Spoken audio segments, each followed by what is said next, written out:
This is a very impromptu stream. Just going to be talking about God for a little bit, about scripture, and going to be reading some of the Holy Bible here, just so you can understand, a little bit of context of what's going on. Kind of just wanted to state that, recently I have took to social media, and I'm not a really social media guy, but on my Facebook, kind of just, put a tweet, Facebook post that just said, that I am done being friends with people who are satanic, antichrist, LGBTQ,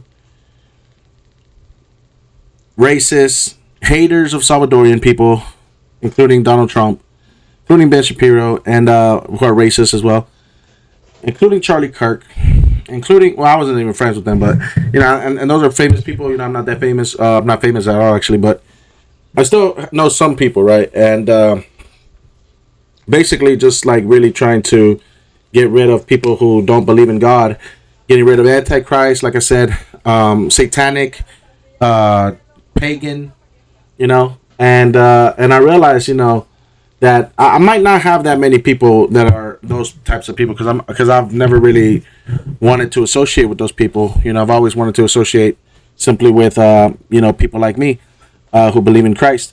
That being said, it's because of the 2024 is the year of illumination.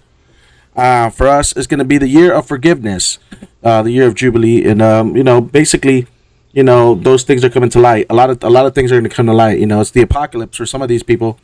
It's the apocalypse in terms of we're getting to know a lot about people. We're getting to know about how people were doing in the last 10 years and exactly how many bad things they did in the last year or so. And this year it matters because this year we get to really, Christians really get to show, our threshold and how good we're able to forgive people, while the pagans and everybody else are going to try to be bloodlustful, and you're going to see them eat each other alive. So very interesting to see because, most people here are pagans, and, it's funny because they like to say that people are crazy until they find something that ticks them off, and then they eat these people alive. And, one thing that I'll tell you is that they say Christians are bad. They always like to bring up Christianity, right, about things and things that are in the Bible. Like, if God told you to kill the babies, would you do it? Like how the Hebrews had to do in the when they killed the Amalekites. And I said yes, they had to slaughter every man, woman, and child and that was in there because they were. And I'll explain to you why. Because they like to take things out of context, and in that context, God was giving them this land. And they told him that these people God didn't favor because these people had turned their back against God. They had disobeyed God. And so he said, these people are going to disobey God. They're going to be a thorn at your side. You know what I mean? And you should destroy them. Guess what? And I don't know if it was the Amalekites, but there is a group of people that, that they don't kill and they enslave them. That comes back to bite them in the ass because they enslaved them instead of killing them. Because they were a thorn at their side, and then they became a real threat again, and their ways of whatever, and so pagans like to bring up those type of examples, and atheists, and it's really hilarious because look, as a nation, this is hilarious. It's funny because these people that live in the U.S., their whole lives are a testament. Their freedom is a testament of God's goodwill that was imposed on people with a good heart that believed in God, and of course we're talking about Jesus Christ, the Creator, that was that was approved by the Council of Nicaea to be God in the flesh and to be the same substance as God the Creator. So we're talking about Jesus Christ here. We're talking about Yahusha, and so he is who we recognize as God. This is our understanding of God, and this is what God is for us, and we are for God. And this is the things that people believe that when they created the Constitution of the United States, that attributes the freedom, that stipulates our God-given rights of freedom, of life, freedom, and the pursuit of happiness, right? And this is what these people attribute their entire lives. They live in the United States. This is what the United States was created by people that were Christian, but it's been taken over by corporations and people who have deviated from the Constitution and people who are not believers of Christ. The whole music industry are pagans. They come in here and they thrive and they leech off of the sheep of the people. But you see, there are people, the shepherd, the Lord is our shepherd, and they protect us. Like the laws are here to protect us. The people that don't follow the law are not believers of Christ. You know what I mean? But that goes into a whole understanding that the place that we live in was built by, for, and should be ran by people that believe in religion. And the moment that they don't believe in God and religion, then this country is fails to exist. And the moment that they start deviating, they start doing their own interests. We have also the right to kill them. You know what I mean? But for you people that are citizens that are ungrateful of the good situation that you live, that is better than 75% of the rest of the world.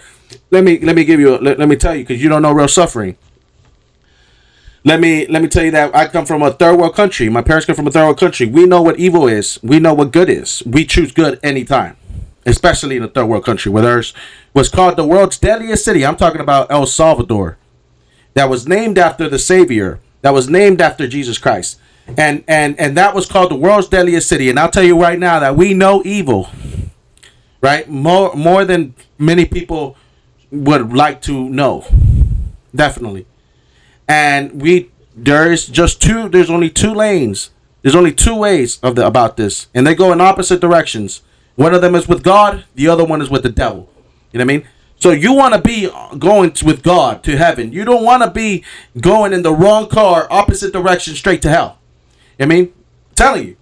And that's not no joke. And I don't care how hard you are. I don't care how smart you are. I don't care where you're from. I don't care none of that. You know what I mean? That's just the basic truth that you should understand about life. You know what I mean? So again, pagans like to talk about Christians. What have pagans contributed? What have pagans ever done? What have pagans ever contributed to history? The empire, they were pagan, the Roman Empire. Guess what? They fucking crumbled. They were defeated. They lost. They assassinated each other in their last days. They kept trying to take it over, assassinating general after general after general. You know what I mean? Revolution after revolution after revolution. You know, the kids were young and exposed, and they were sex trafficked. They were prostitutes. They were sex trafficked prostitutes. The kids.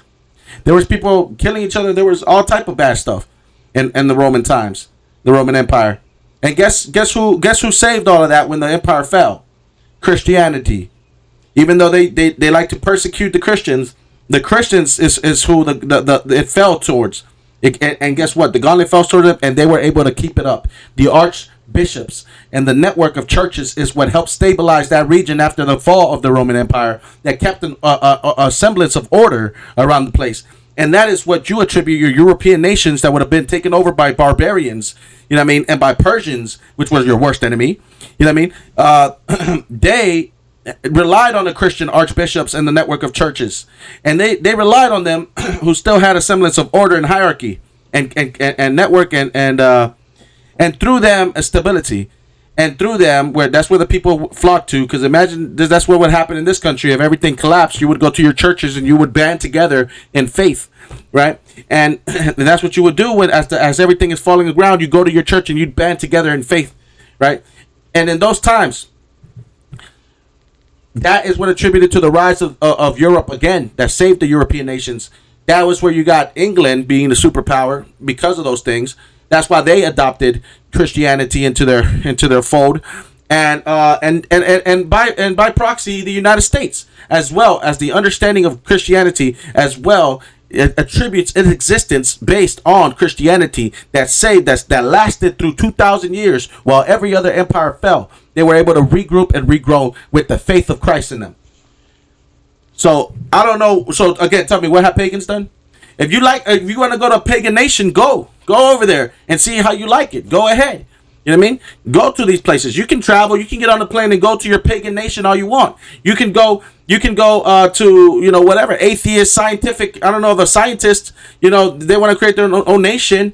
But I'll tell you what, your freedom that was bought in blood by people who believed in God. They were also Christians. They also believed in blood, in God. They believed in Christianity. That's who you attribute your freedom to. in this nation. I know that this nation has been ransacked and has been invaded by people who don't believe in Christ. But I'm telling you that you not believing in Christ with your freedom is treason.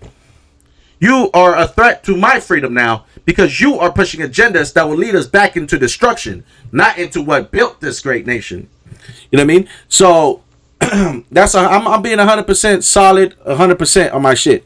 Okay, I do not. I might curse a little bit, but I do not follow any teachings that are not of Yahusha, of Jesus Christ.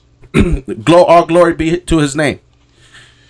All right. So as I was saying, some people like to take things out of context when they don't understand the Bible.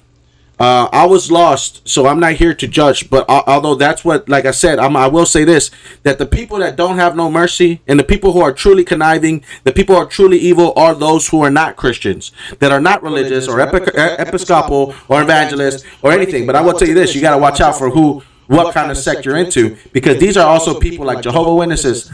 Respect to all the Jehovah's Witnesses, brothers and sisters in Christ.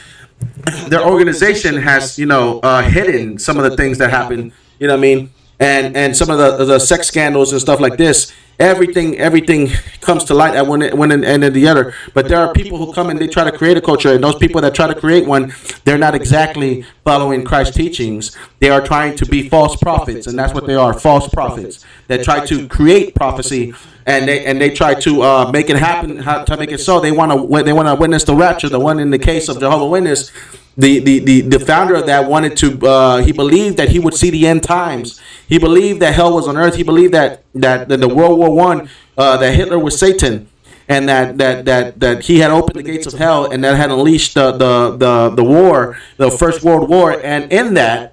He believed that that's the reason why we got all this technological advancement, because the devil is here to destroy, where we have created these weapons of mass destruction. Now, during Hitler, we created the atomic bomb.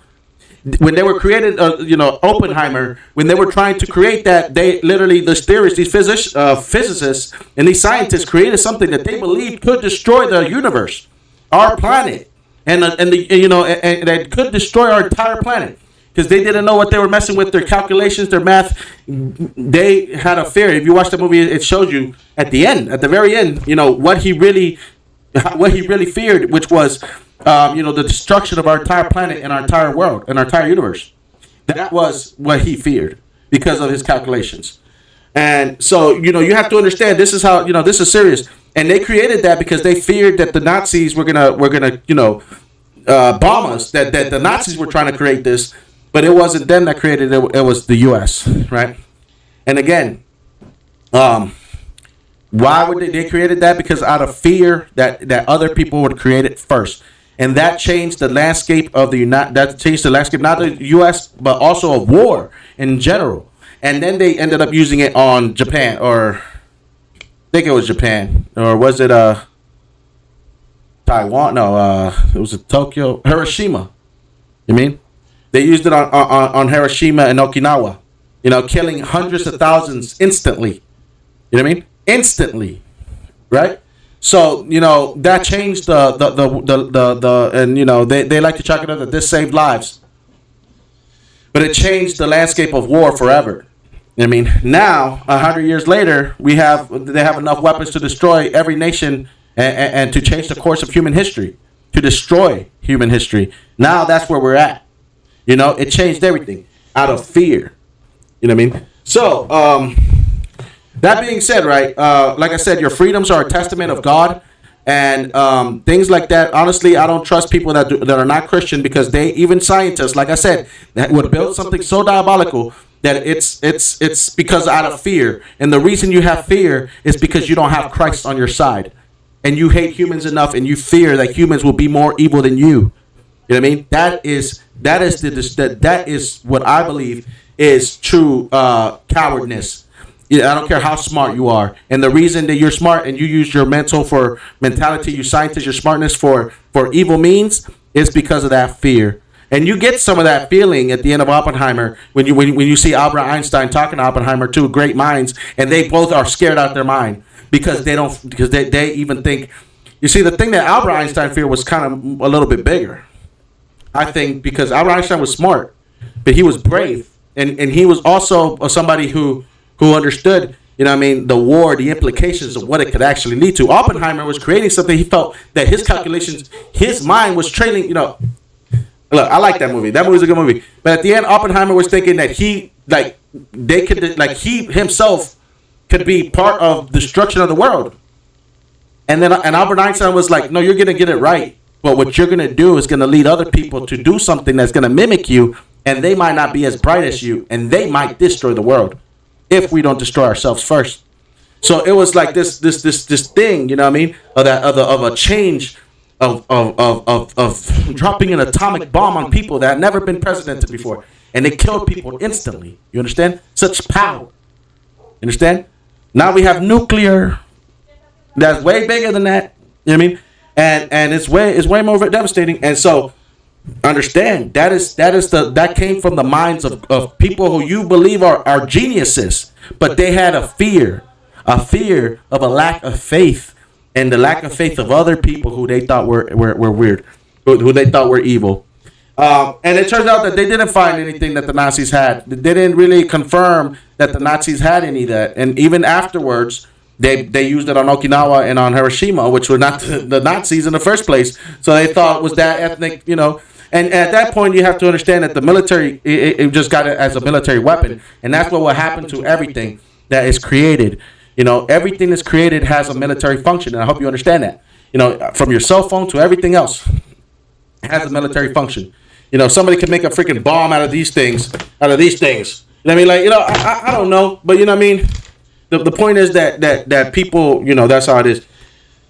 That being said, you know, when people try to talk about Christians, like if Christians have created a bomb, you know what I mean? The scientists have created bombs and they drop the bomb on people. Do you think that they're evil? No, because they're great minds, right? Okay, but they killed a lot of people, you know, because of their other things, you know. What do you think about that? They don't have nothing to say about that. But yeah, I don't believe in Scientology because Scientology doesn't teach you how to be a man, and it doesn't teach you how to have moral, and it teaches you fear. It doesn't give you that non-fear, that and that soul, that empathy and the human compassion that you should have. So anyway, not that I hate scientists. I mean, I believe in science. Science is a way of observing God's creation. It's not used to be. It's not used for. It's used for bettering lives, not to you know, sell, you know, create a bomb to destroy other people or other things like that. You know what I mean? It should be used for the greater betterment of humanity, all around humanity. You know what I mean? So when, you know, a lot of TikTokers are fake ass people. Sorry, a lot of people that are young probably don't understand a lot of things of God. And I'm gonna tell you that I understand that you don't understand. You know what I mean? I was lost, I was confused, and I've seen a lot of things. I know the world. I'm older now. I'm refreshed. God saved me, but moreover, I understand that my faith is more in God than anything else out there that I've ever have encountered, which I have encountered a lot of things. I used to run with people who were satanic, you know, like witches, playing the Ouija board, you know what I mean, doing incantations, you know, killing pigeons and stuff like that, little animals, you know what I mean, in the woods, getting high. I mean, I didn't do those things as much, but they did. And the point that I'm trying to make is that these people were demonic, and, you know, it was all bad. It was all bad, but, you know, you start listening to it and you start thinking, wow, this is very demonic. You do introduce demonic things in your life. The crazy part is that you don't know that it's demonic until you see the light. And when you don't see the light when you're with them, but when you seek God and you look and you find out that everything that you were doing was wrong, and then you look back at your life, you'll see the darkness around you. You know what I mean? And you'll see all the things that you were doing bad. And those are the things that you have to purge from your life. You have to purify yourself, and you have to go against yourself and be like, yo, I'm a different person. You know what I'm saying? Growth and stuff. But it's hard. So I would suggest that you look for God when you see, you're all been lied to. That's the thing, that every single person out here has been lied to by pagans, demons, and satanic people into making you think that Christians are the bad people. They literally have made you think that Christians are the bad people. Your mother loves you.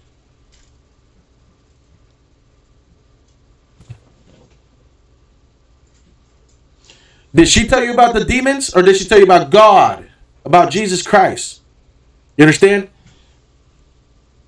You might not understand that until later when you realize that you're an older man or you're an older woman or whatever. If you're a woman, you probably won't understand this, but if you're a man, you understand that the rest of the world doesn't give a fucking shit about you.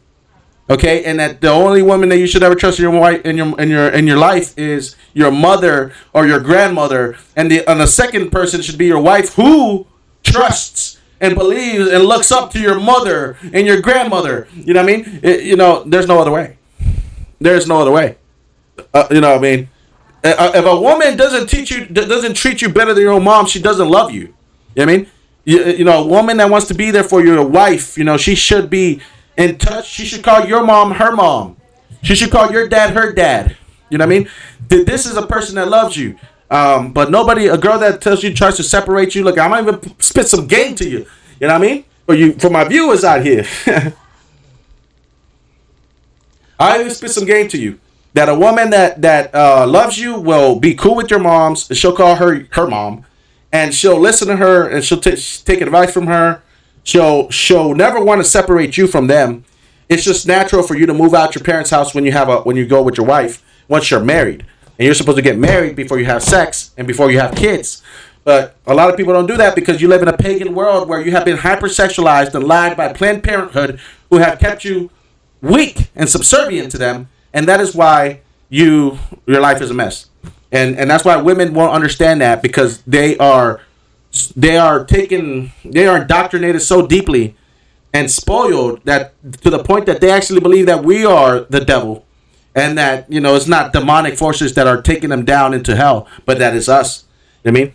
And I love women. I try to help them, but they don't understand what they don't understand. And you can't sacrifice. It's up to them to realize it. That's why it takes them forever, probably till like 30s or 40s, to realize And some of them, I don't think they ever do. Like, because if they get a guy who is 1 foot in, 1 foot out, and just ignores it, then that's that. Some guys will just be like, look, I don't even care if she goes to hell. She's hot. That's enough for me. I can settle for that. You know what I mean? I'm not gonna fight with her. I'm not gonna tell her the truth. I'm not gonna really love her, but I'll never tell her that to her face. You know what I mean? I'll just put up with it because she's okay looking. I just know that I'll pray in secrecy, and that I'll pray and I'll do my own thing in secrecy, and and I'll just live my life like that. You know what I mean? Because sometimes guys, because we can't tell girls to, what I mean, as much as we love them, they just, the devil is just too powerful for you to take on by yourself. You know what I mean? For you to get out of the place where God keeps you and to go into hell where she is bound, then that is where you get in danger. You'll end up paying the price, and she will still believe in the devil, not in Jesus. So it's the best thing for you to do is to find someone that's already involved in Christ, in church. That's where you should find your community of friends, your community, your significant other, and holy matrimony. Somebody who's already there, and their family. That their family are also in the faith. That's where you should meet, and that's where you should do those things. Like life. Where do you meet your friends? Instagram, Facebook. You don't meet them at church, where you're supposed to. And that's the thing. That's maybe one of the most significant, maybe the single greatest factor as to why these generations are so lost, because they meet everybody online and social media and all this stuff has connected all 8 billion people, or maybe not all 8 billion, but has connected a billion or 2 billion, a lot of people online. And now you have people from every class of society, online, that you could witness, and you can see how they live, and you can see all this crazy stuff that they do, and you try to keep up with them. And now you're in competition with everybody on the planet. And that's where these girls, they open up and they see this stuff, and they're like, wow, but that's not everybody, and they look at the people that have all this money, and they have unrealistic expectations. They were Daddy's Little Princess. They want the best, and they're easily strayed because they this is what they grew up on. They didn't grow up going to church. They didn't grow up with their family. They have broken families, single mother. You know what I mean? Then they got gay people trying to, put their agenda. All you pagans, again, this is all misinformation. You've all been lied to. You've been indoctrinated, and you don't believe it. But some of you are fighting that, and you feel like fighting us because you feel like this is something that we're the liars. But you, deep down, you want us to be right. That's why you think that you want us to be right, but you don't know how to signify how this thing is like you read the Bible, but you're like, you see, it tells you to do this, you're wrong. And I'm like, and they think, why are we mad? Well, that's the misconception that we as Christians, they think that Christianity spread through hate and beheadings, and that's not true. It spread through love. You know what I mean? Because Jesus Christ wasn't the greatest warrior that conquered everybody. He conquered everybody, yes. He conquered the greatest kings on earth, but he didn't do so by going to war with them. He died out of love for us, for everybody, for his creation. And that's not like the Prophet Muhammad. That's not like the Zulu master, African tribal leader, king. That's not like every other king that you've heard of. It's not like, every king or pagan gods of war or whatever. I mean, Jesus was the sacrificial lamb for us. You know what I mean? Whereas the Prophet Muhammad was a conqueror. And what y'all don't understand is that y'all are cowards because you have no fear. Because you have fear because you don't have God in your life. People that are international, you see, this is what really gets me, is that the U.S. is so nice to other countries because everybody from other countries come over here. And we're like, we believe in God. Why don't you, why don't you help us? Like, I mean, why are you mean to us? Why are you racist? Blah, blah, blah, blah. Why do you bomb our country? Blah, blah, blah, blah. But then when we get here, we attribute evilness to these people who allowed us really to be in their country. You know what I mean? And to go, and here, as long as we follow the law and we go to church and we do these things, be Christians and be part of America. You know what I mean? And understand the history and respect it. You know what I mean? Then that's what we do. But when you don't want to do that, right? And because there are bad people everywhere. And I mean, they're bad people. But again, because of certain individuals, like, let me tell you like this. The KKK is evil, right? The majority of white people renounce the KKK. But yet, people still attribute all white people to the KKK, right? And it's like, and for me, racism is a joke. Like, for me, if you're going to hurt somebody, you don't have to be racist to do it. You know what I mean? For me, racism is when people just get they're just a jerk.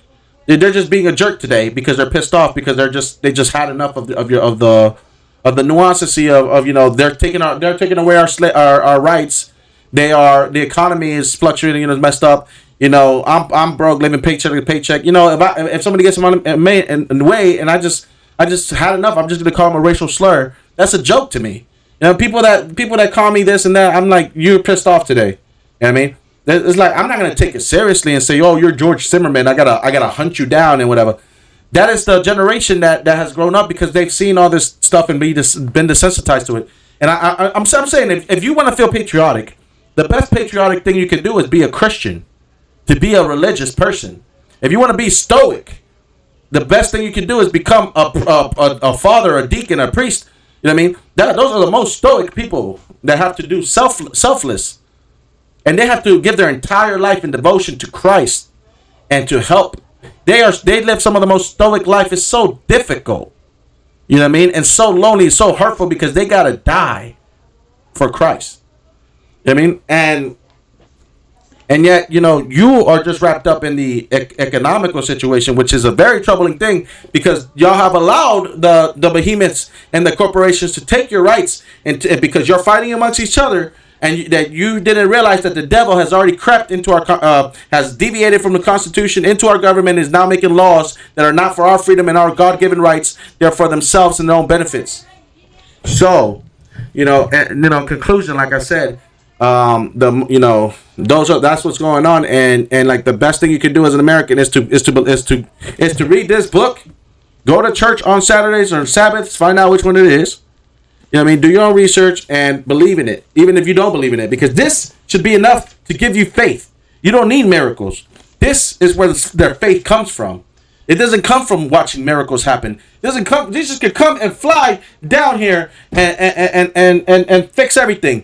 But guess what? If he did that, you first of all, if he did that, you know what would happen? First of all, you wouldn't be prepared for that type of stuff, supernatural event. You would be astonished, but you would be lost. You wouldn't know what to do. You'd probably freak out. You'd be scared. That's number one. You would, because you wouldn't have faith. You'd be scared out your mind. You know what I mean? Second of all, right? You wouldn't believe your eyes. And third of all, you know what I mean? Even after it happened, you wouldn't believe it happened. You would forget it. You'd be like, I must have been on drugs or something. I must have been hallucinating. And then later, you would be like, oh, it never happened. Just going back to my regular life. If God talked to you, would you listen? It's a very, very hard concept to understand. But I'll tell you right now that most people, I wouldn't listen. You know what I'm saying? At first, I wouldn't listen because I didn't have faith. And my mind and me, I wouldn't process it as this is how God is supposed to sound. And when you don't listen because you just simply don't have faith. Because you want to see a miracle, he'll show you a miracle. But then you'll be like, well, that's just a coincidence. Or, whatever. He's around you all the time, but you don't see him. You know what I mean? Our freedom is a testament of his good grace, of him helping us out of slavery. How is it that he was able to inspire such a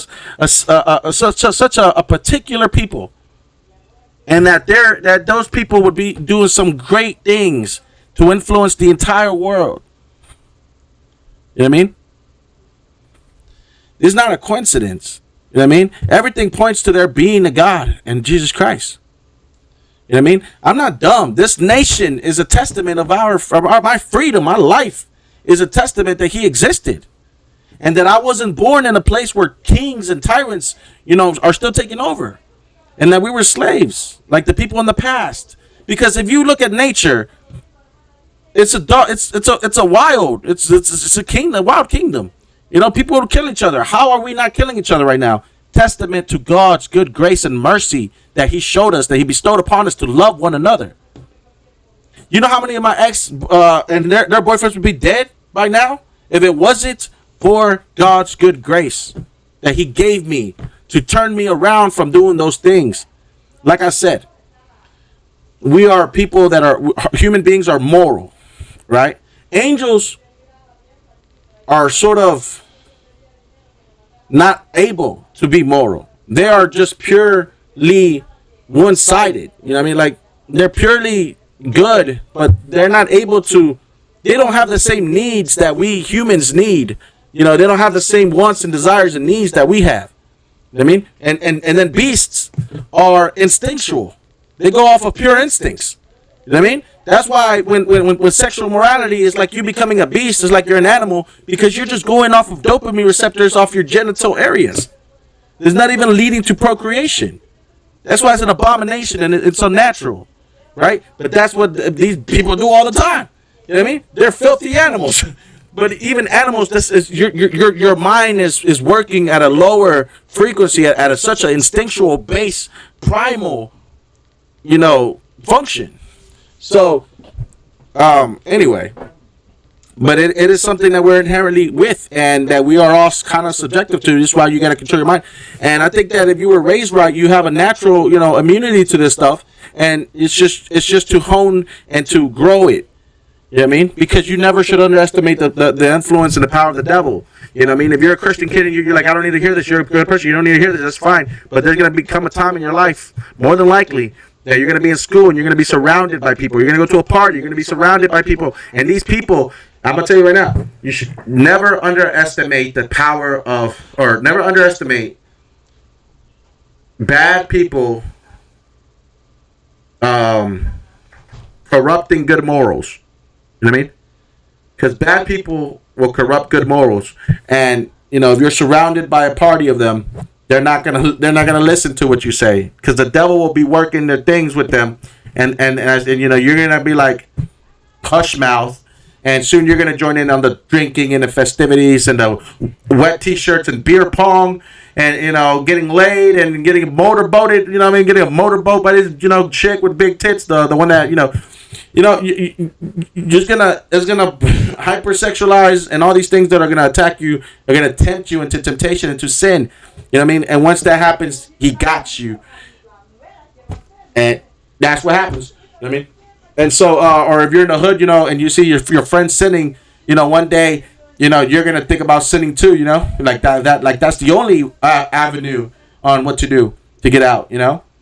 And these things are, people that smoke weed. Then one day they're gonna influence you, peer pressure and stuff like that. Women, these girls you see her sleep with many guys, and then she wants to sleep with you. You're gonna be like, okay, you know what I mean? That's like one of the most things though, sexual morality, because we love girls, but I don't know what they love. They want fame or money, you know what I mean? And they're brainwashed again. I feel sorry for girls because they don't even know how much damage that they have caused to the next generation. You know what I mean? They don't understand that. I really do. But I don't feel that sorry for them. At this point, it's like I'm going to defend myself against them because they're evil. But you have to understand, because I loved women a lot, you know what I mean? And I really wanted to get married, really want to have kids. So, and yet, I've had girlfriends and they're gone, now, and good riddance. But, it took God to get them away from me, to get them out of my life. The better that I was doing, I realized that the better that I was doing for myself when I was with them, the more that they didn't like that. They wanted to keep me down. When I fasted, right, for 20 days, I was getting closer to God. I dropped like 50 pounds. You know what I mean? I was going to talk to my girl, because she didn't want to talk to me. She was getting away from me. You know what I mean? The more that I was getting closer and closer to God, meditating and fasting, you know what I mean? And that's the best thing to do. And so the closer that I was getting to God, the more I was alienating that girl that I was with, because it was sin. Because we weren't married, we were fornicators. And those are things that I look at my life now like, these, like, in a way, these girls prevented me from growing my faith, because of the way that they lived and the way that we hooked up and stuff. You know what I mean? So, these girls haven't grown in faith because this is how they live their lives. And they feel as though, and that's the same thing that you kids, you dudes, first of all, if you're a dude and you believe in feminism, I'm going to tell you, just for starters, if you're even interested in Christianity, you need to change up real quick, because that is, you being feminine is a sin. I mean, it's a sin. I mean, but obviously, this teaches you how to be a man too. I mean, so it's like you don't know that what you're doing is wrong until later. You have a long way to go. You know what I mean? And like I had a long way to go. I had to change my whole thing, and that's why I would suggest that to do it early. When you're still young, when you're not set in those bad ways. The people that are set in the bad ways, they're going to tell you wrong. They're going to tell you differently. They're going to tell you, oh, everybody experiments in high school. Wrong. They're going to tell you, it's normal for you to be gay. Wrong. None of this, that would never be natural or normal. You know what I mean? What happens is that y'all don't know where to draw the line. So, let me give you an example. Another thing that the Bible says, whores, rameras, como se dice en español. These are prostitutes or promiscuous women. In the Bible, they say in the Old Testament, God tells them to purge the evil from their midst, which included cheaters, adulterous women, right? But it also included kidnappers, males. So there's a point in the Bible where he makes a distinction that really puts them in the same boat as if they're equal to one another. They're both in the boat, which is evil. They're both evil. A woman who uses her looks to deceive men and cheat on them and create beef between them, and you know what I'm saying, and all that stuff. Plus the fact that she's a woman and naturally she's around kids. Because and then she would be predatory towards kids. She's a danger to kids as well because she's a corrupted prostitute. You know what I mean? So that's being into effect where she could prey on kids. Essentially, is what it means. She's evil. Whereas a man is stronger than a woman, and attributes to a man that could overpower a woman and a child, and he could be a kidnapper that could also be a predator towards kids. You know what I mean? But the fact that you have a partiality, and you see, so they're both evil. It's just that a woman can't kidnap a grown man. That's the only difference. And that is why you'll have a partiality to whores in this country. I mean, adulterers or cheaters. Simply because she can't beat up her boyfriend. Because she physically can't beat up her boyfriend. And that is the only reason why y'all have a partiality towards women. Even though they're cheaters and whores. You know what I mean? Adulterers. Dang. I keep don't call them whores, call them adulterers. That's the right word to call them. So anyway, that is the only reason why you have a partiality towards women in today's society, which is not justice, is not morally correct, and since it's not morally correct, that's why it's so wrong, and every guy can feel that. You know what I mean? Because they call the cops, and the cops will try to arrest us and shoot us, and obviously ruin our reputation, our lives, and deem us a threat because a woman can't possibly be a threat, right? Because a woman's victimized, right? No, because we're victimized. We're the perpetrator, and they're always the victim. And how can that be? And how come 90% of women are essentially the same as 90%? Imagine you lived in a world where 90% of men were kidnappers. Or 90% of people were kidnappers. Well, 90% of women are whores. Especially, I mean, they're adulterers. Because they go to college, especially if they go to college. There used to be 70%. Now it's 90% of your generation, your younger generations, that are of age. They, more likely you're not going to get married. More likely that person will have a lot of body count. More likely she's going to cheat on you. More likely most men are going to get cheated on at one point in their lives. You think it's normal because that's all you know. That is not normal. Can you believe there was a time where you would find a wife and she would have only one body count, and that would be you for her entire life and be with you for her entire life since y'all were 17? Since you first started getting horny and had thoughts of having sex. And that the normal course of action, the normal course of life would go that you get married, you have kids, and you live together and you grow together until you're old and you die together. And you possibly can't understand that was what reality was just 2 generations ago, 40 years ago. That is why I'm telling you that what's going on now is evil. You just don't know it. You know what I mean? And it wasn't 2,000 years ago. It was 40. It was your grandparents, my mom, my dad. You know what I mean? It was the baby boomer generation. You know what I mean? Like, that's what it was, and from that generation up to now, it's such a disconnect. It's like you are insane. You have lost your freaking minds. You know what I mean? And that's the truth. Because you have been lied to by the devil.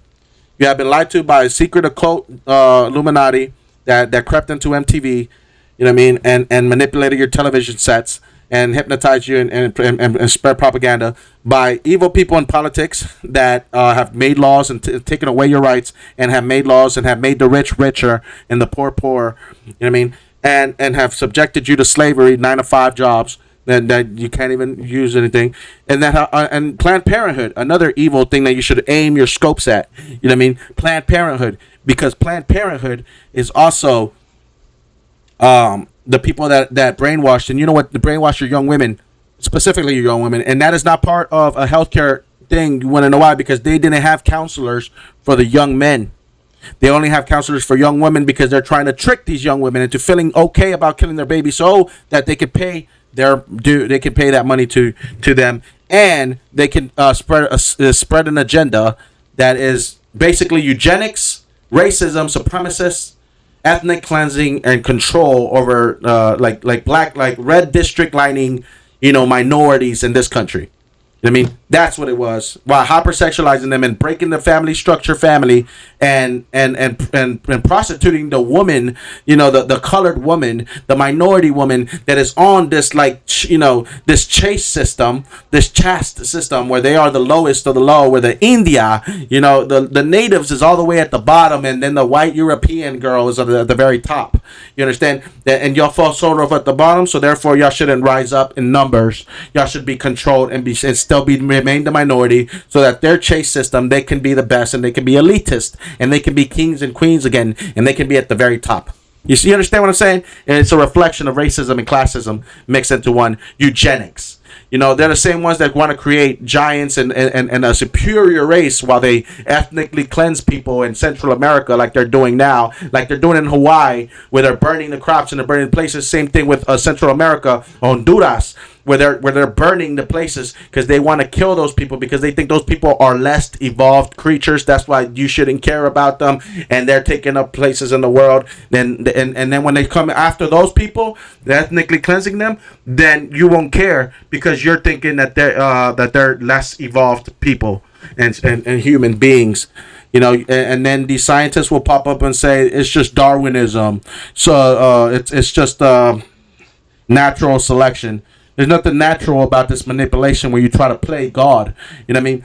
And all of this is messed up. And you know, in real time, this is how women that believe in that stuff is, because again, these are people that used to own your slaves, own your ancestors. They raped and genocided entire countries and stuff. So it's not a game. Those people that created Planned Parenthood have spread their agenda and their mission onto your own women and to our women, onto colored and black women and women everywhere, so that they can induct them and indoctrinate them, and therefore control their uterus, and the baby that comes out of their uterus will obviously be born immediately into the hands of a person that believes in racism and doesn't believe in God. That's why y'all don't stand a chance. You know what I mean? And so, even though you're inside God's place, you are literally, you know, that's why you're a misfit, and that's why you don't fit in. That's why you hate everything, because your parents never taught you about God or the place you live in. You know what I mean? So, you know, these people will try to, you know, your freedom was bought by God, and it's a testament of God. You know what I mean? And at the same time, your life is God's life. It's not even yours, not even your mom's. It's God's, because God allowed her to live in this place. At the same time, it protects us. And, you know, the people that don't follow the law, these same people won't follow the law. They'll reject the government, they'll reject the law, and they'll want chaos and lawlessness. You know what I mean? They want lawlessness, they want cartels to move in, they want drug dealers on your street, they want gangs, they got guns, they want to take by force, they want to loot and pillage and stuff, and these people are lawlessness because they don't believe in God. And guess what? The government is not built for people like this. The laws are there in place but for Christian people that adhere to the law, you know, and we get to decide whether a law is just or not. And when it comes to a time where these people are facing lawlessness and they don't, you know, they live outside the law, these people are not members of Christ. They are trying to destroy this country. You know what I mean? The more people that become like that, the more that you're trying to destroy this country. You know what I mean? Because you're supposed to, you know, this is what it's about, you know? And, you know, like I said, it's only built for people that believe in Christ. You know what I mean? It's not built for evil people or pagans or for people that are going to just throw caution to it. I don't care about the law. You know what I mean? That's not how this country is supposed to run. That's why we try to keep... That's why I think that only people that believe in God should be in this country, because you have to understand how to adhere to the law. You know what I mean? Because that's the only way we're going to know what laws we can throw out and which laws we don't need and which laws are immoral. But you see, they're so busy because, like I said, the people that are lawlessness, they don't follow the law. They don't follow God. They don't follow the law. They don't know how to keep their hands to themselves. They don't have respect for people. They don't show mercy. These are the pagans. These are the real people that are evil. And you know, so these people that don't believe in Christ and they want to take an excerpt out of this book, out of the Bible, and they want to say, would you do this if God told you, you know what I mean, to kill babies? If he told you to go and slaughter every man, woman, and child, would you do it? The answer is yes. The answer is yes. Well, if he told me, but guess what? We understand, because this book is telling us about people that God already contacted with. You know what I mean? So you have to understand that God is already working in our lives. Why would we want to kill kids right now? We're already free. We're supposed to protect our freedom. You know what I mean?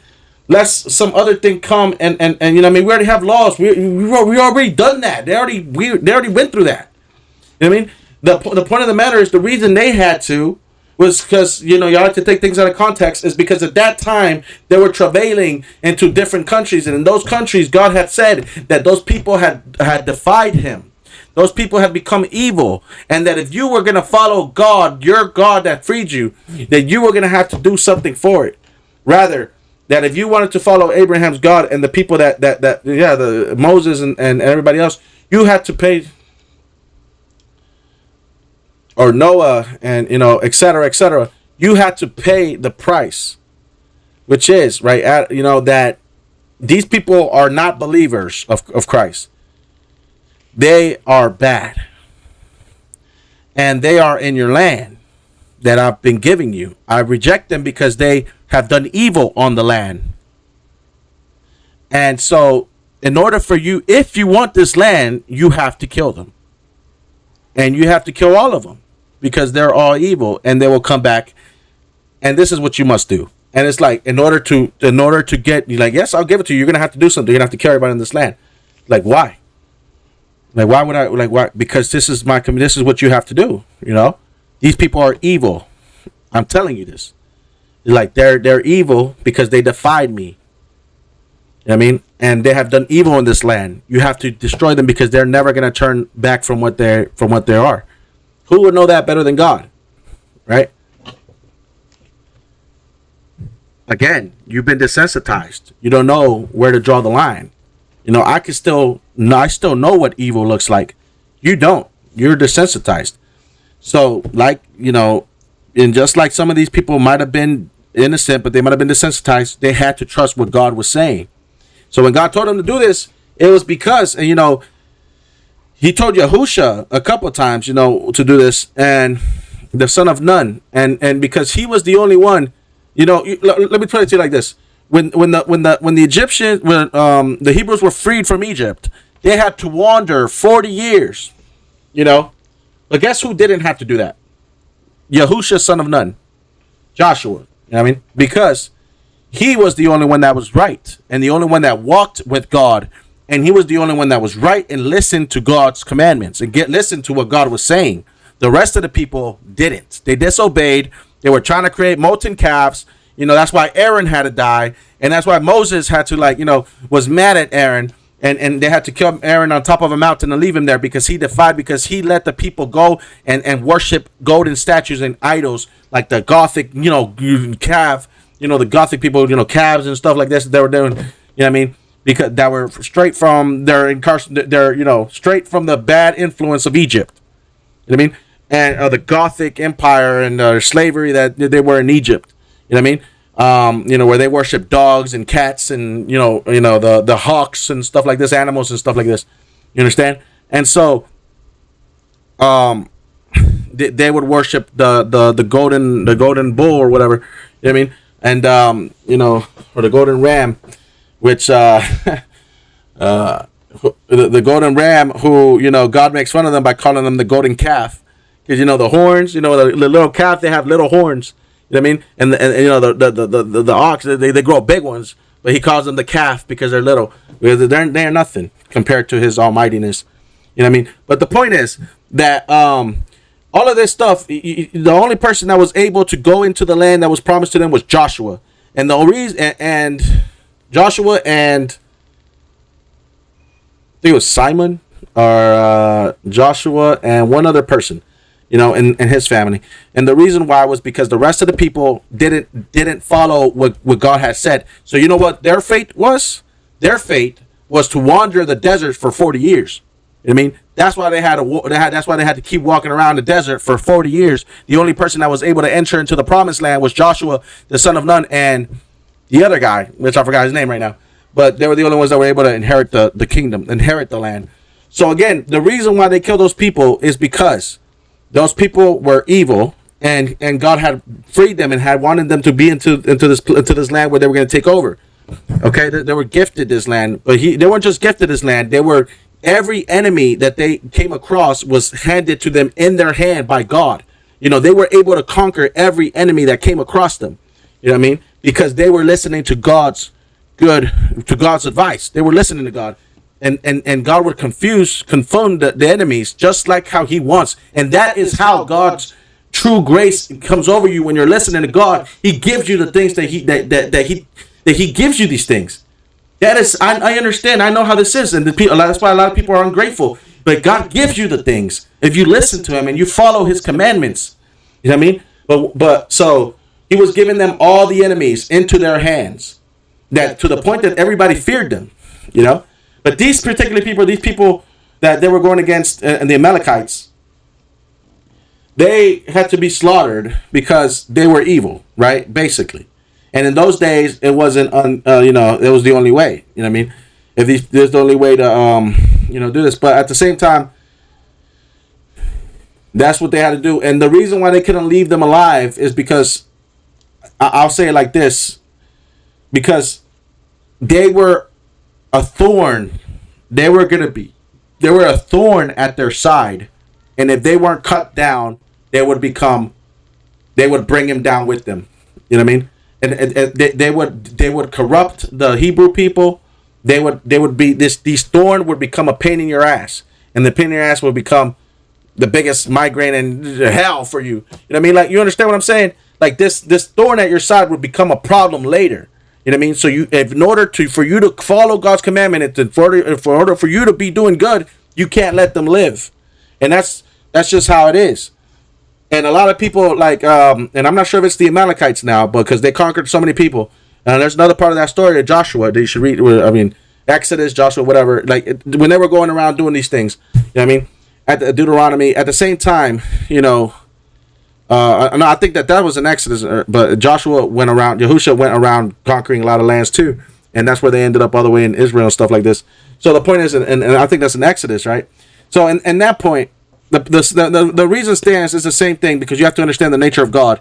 If He tells you to do something, it's because they were evil, and not all the time. Some of the things He tells you to do is a test. But some of the things that He's going to give you, your enemies, you have to follow through. You know what I mean? And I mean, it's not because they were barbaric. They understood. It's because God wanted them to do it. And so they didn't follow it all the 100%. I mean, in the end they did. But there's times where they didn't listen, and it shows the consequence of what happened when they didn't listen. You know what? We know what happened is that they took them as slaves. Instead, there was people that were there that said, "Hey, we are the neighbors, and we live. We heard what you were conquering the lands. We just want to tell you that we don't want no smoke, and we're willing to be your slaves. Please don't kill us." And they were like, you're the neighbors. You're like, yeah, we stay over there, and we just came over to make sure that you didn't want to, whatever. They're like, okay, wise of you, So they took them as slaves. You know what I mean? They're like, we won't kill you. We'll make you do the work. You are now our slaves. And they're like, okay, so now they're slaves for them forever. You know what I mean? And so it's like, so now they're slaves for them. You know what I mean? And it's because they sold their birthrights. You understand what I'm saying? And so when that happened, you know what I mean? Afterwards, the Yahusha and the people of God, they found out that these people that had said that they lived over there they didn't really live from anywhere else. They were from that same area. And that they had lied, and they had lied from getting slaughtered. So that they had lied, and because of that lie, God was punishing them because they kept them alive when they should have killed each and every last one of them. So they took them as slaves, and because they took them as slaves, they paid the price. God started punishing them because of it. You understand what I'm saying? Now. That evokes a lot of things, it evokes a lot of emotions. Because, imagine, well, I don't want to imagine, but imagine that the U.S., would churn on black people, because they used to be their slaves. And like, now you're like, your slaves are out of control. They're ruining the whole community and the entire nation. That is a plausible argument when you look at the crime rates and you look at everything else. But you see you see what I'm saying? So that's what they had to do. That is the same mistake they did. Not to say that black people are the same Amalekites, but just to put in perspective the type of things that they had to do. They were like, we took you in, and this is probably what's, I don't know, you know what I mean.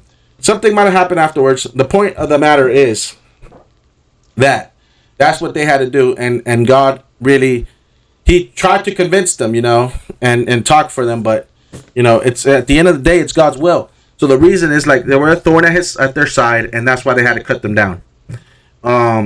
Nothing stands, before God's glory, And don't get this mistaken, because a lot of other pagans are really the ruthless ones. And so, you can try to pick and choose stuff from the Bible, but I'm going to stand solid on it because I know there's nothing else out there that will ever rock my faith. Well, I mean, I'm not going to say that. I'm gonna say that there's nothing else out there that has shown me more about the world and has shown me more enlightenment than the Bible. All right. So, another thing, that a passage where people like to say, "Would you kill your baby for if God told you to?" Like, women kill their fetuses for nothing because the devil tells them to. You know what I mean? But if you want to ask a question towards a Christian, you know what I mean? I would say that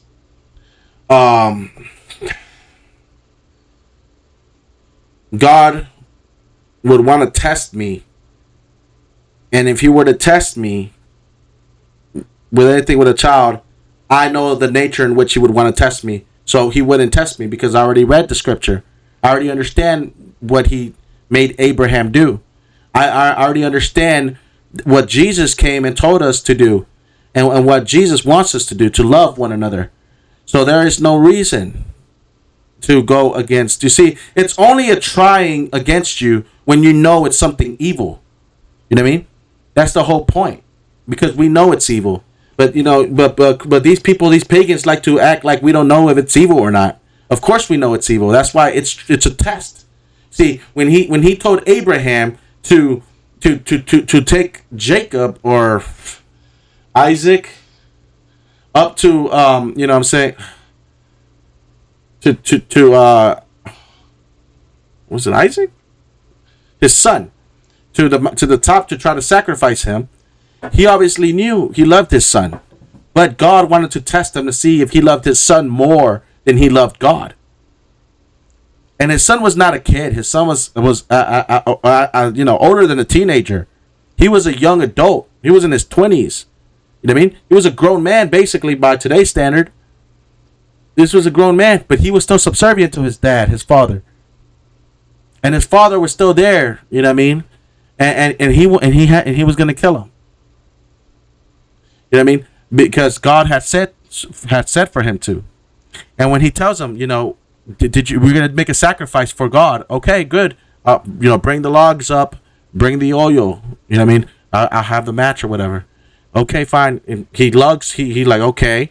He gets the logs and he drives it all the way up to the top. And he's like, when they get to the top, he's looking at him, and God has told him that you're going to sacrifice your kid for me. And Abraham is doing painfully doing so, as God had said. But still, having to has to understand that this is what God wants. And when he's doing so, the son is questioning, hey, where's the ram? Where's the goat? Where's the heifer?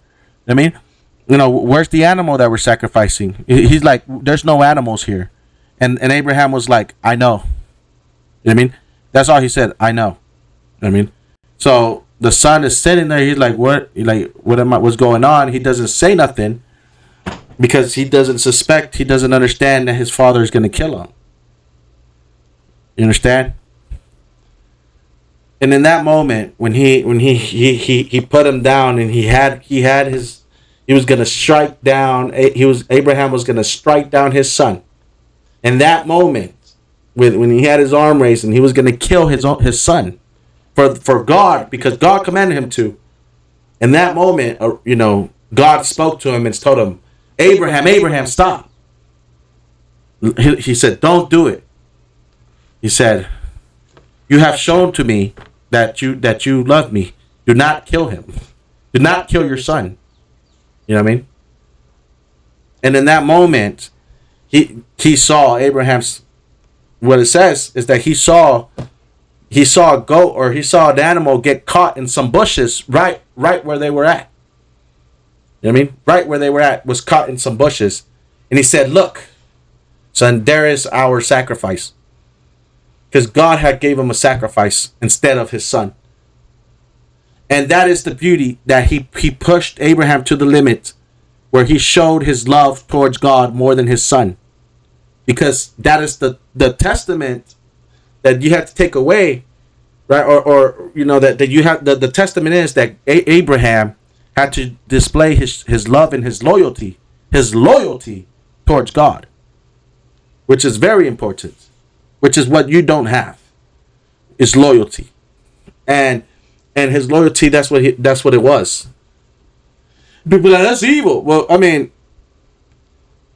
is it because people in history have done worse? People have killed their own people. Kim Jong Un killed his own brother that was successor to the throne before him.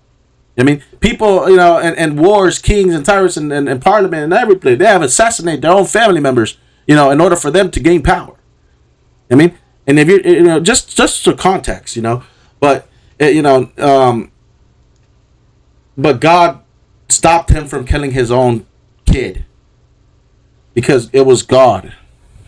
Understand? Because Abraham loved this child. Because Abraham understood God. Abraham had made a covenant with God, and God had chosen him. Anyway, and Abraham's brothers, and they had been chosen out of their land. In the future, Jesus speaks about how that honor thy father, thy mother. You know what I mean? It must have been scary back in the day because this was like the things that we take for granted now, right? The best things about life that worked was the Judeo-Christian family religion, where it's the mother, the father, and the son and the daughter, the family unit.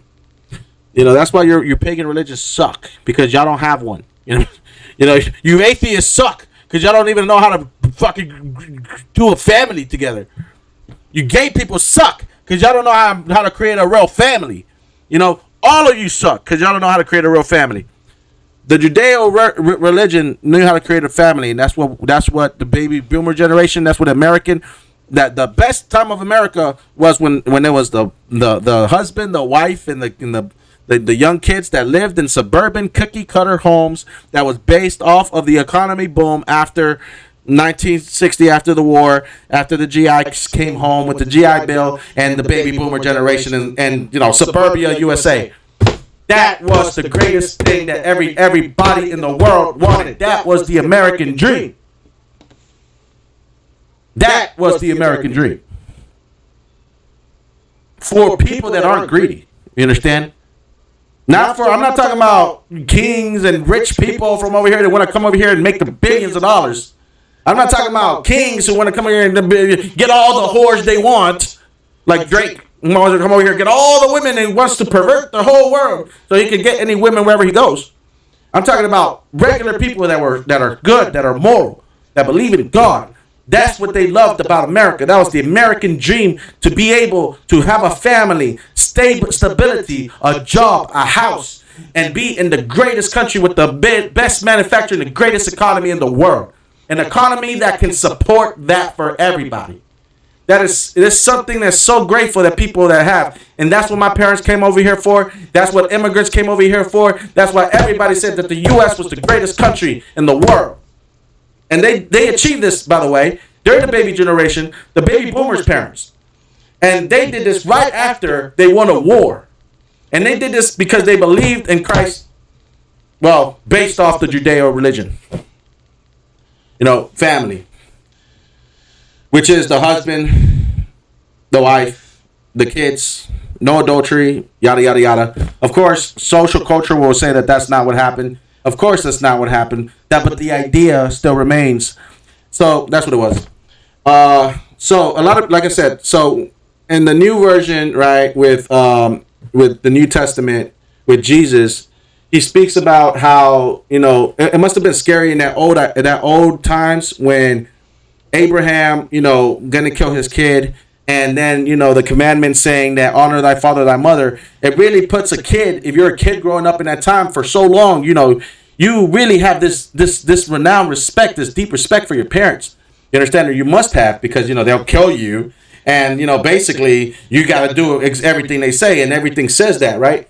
You know what I mean? And everything up to that point, stated that, because they relied on your parents. And the parents, at the same time, were having to, follow the 10 Commandments, and also had to, follow God, obey God. So really, it was this thing that created, generations of, prosperity, of really, like, I feel as though, like, getting the ball rolling on this experience of, building legacies and culture and traditions and all these things that really is really truly the work of God, and what it means to have these things going on. So it's funny because in the New Testament, the people that were new, rather the people in the New Testament, Jesus, he stipulates a different condition, and his condition is that you've already known this, but you have, like, that didn't work.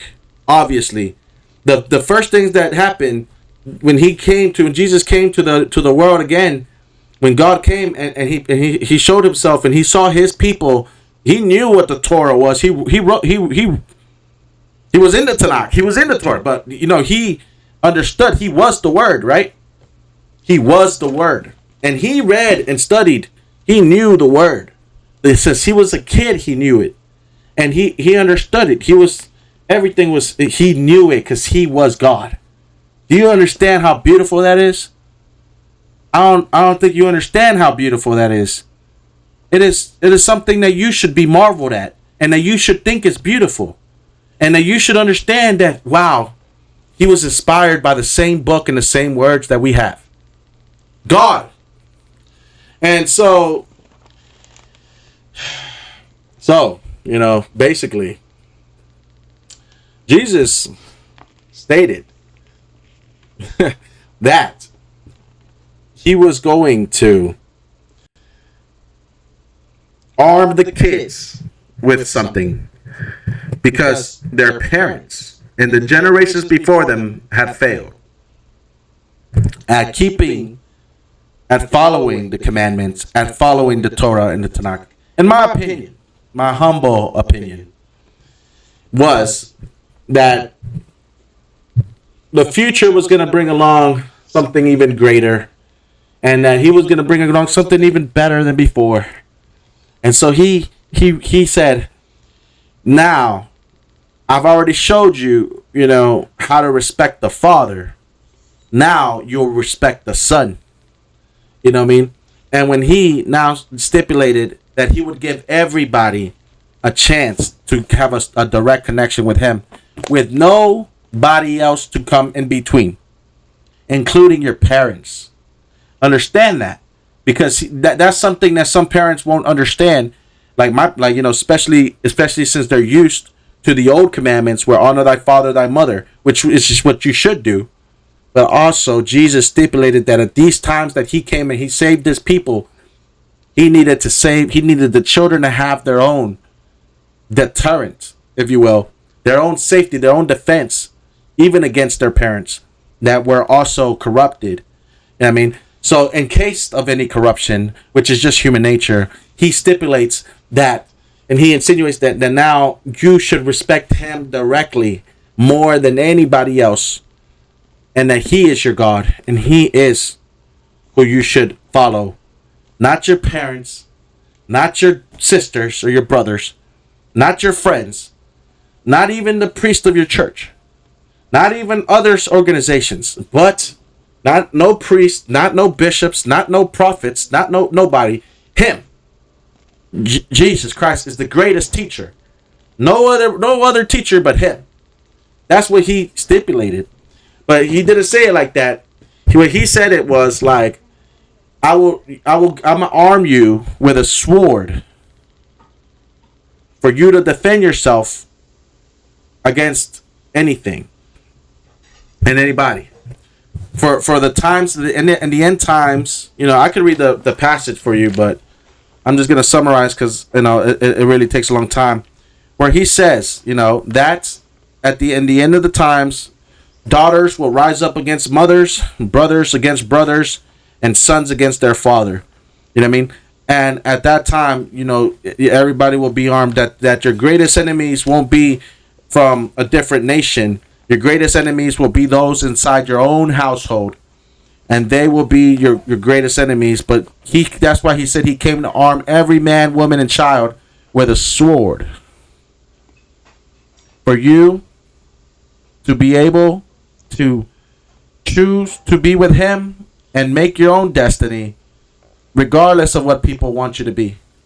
I mean, regardless of other theologies, other people telling you what to do, other people you lying to you, other people trying to enslave you with their theologies, their indoctrinations, their influence or beliefs system, that you will be able to defend yourself even against your corrupt parents that might go overboard and become a helicopter parent, because nobody's perfect.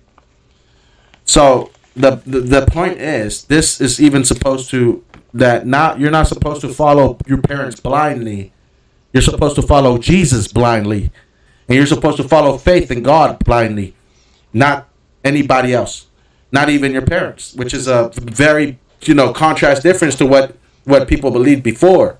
You know what I mean? So I look at it like he came before to save us from the enemies. Now he came to save us from ourselves. You know what I mean? And that's what the major consensus is. First he came to separate us from the true evil, the evilness, and now he came to separate us from ourselves. You know what I mean? And to defend us ourselves against ourselves. Because he says, it says, and Jesus knew their thoughts and said unto them, every kingdom divided against itself is brought to desolation, and every city or house divided against itself shall not stand. And if Satan cast out Satan, he is divided against himself. How shall then his kingdom stand? You know what I mean? And he said this when they were accusing him, but he said this for you to understand. I mean, that's just that's just knowledge. That's just so you can understand. So Christians, we shouldn't be against one another. We should be separated from the rest of people. You know what I mean? And this is how we fortify. This is how we save ourselves. This is how we fortify ourselves. This is how we prosper. This is how we defend our kids. This is how we defend our friends. This is how we do these things, by separating ourselves from the rest of the other worldly, rest of the worldly stuff. You know what I mean? Internationalism will stipulate that we should be friendly to everybody, but we shouldn't be inviting them into our households, because that is not what God wants, and we can't, even if we do, we're not supposed to, go against them, and we're not supposed to fight each other neither. Christians are not to fight against one another. You know what I mean? We're, definitely never that. But, we do have the right to reject homos, fags, and, rameras, the adulterers and cheaters. We have every right to deflect that, to reject that, to rebuke that, because we don't want that. You know what I mean?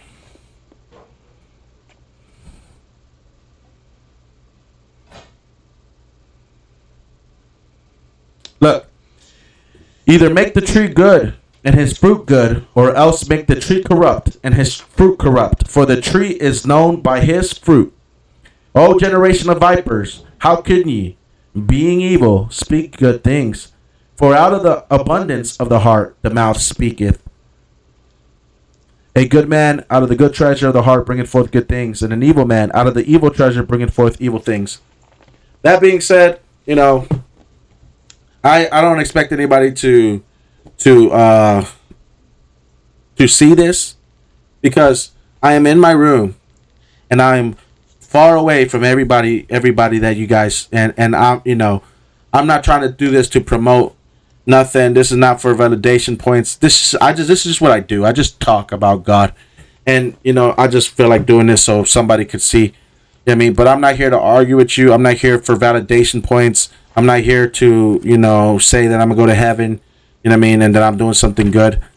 I just hope that people will not get the wrong idea and say that I am a proponent of the devil.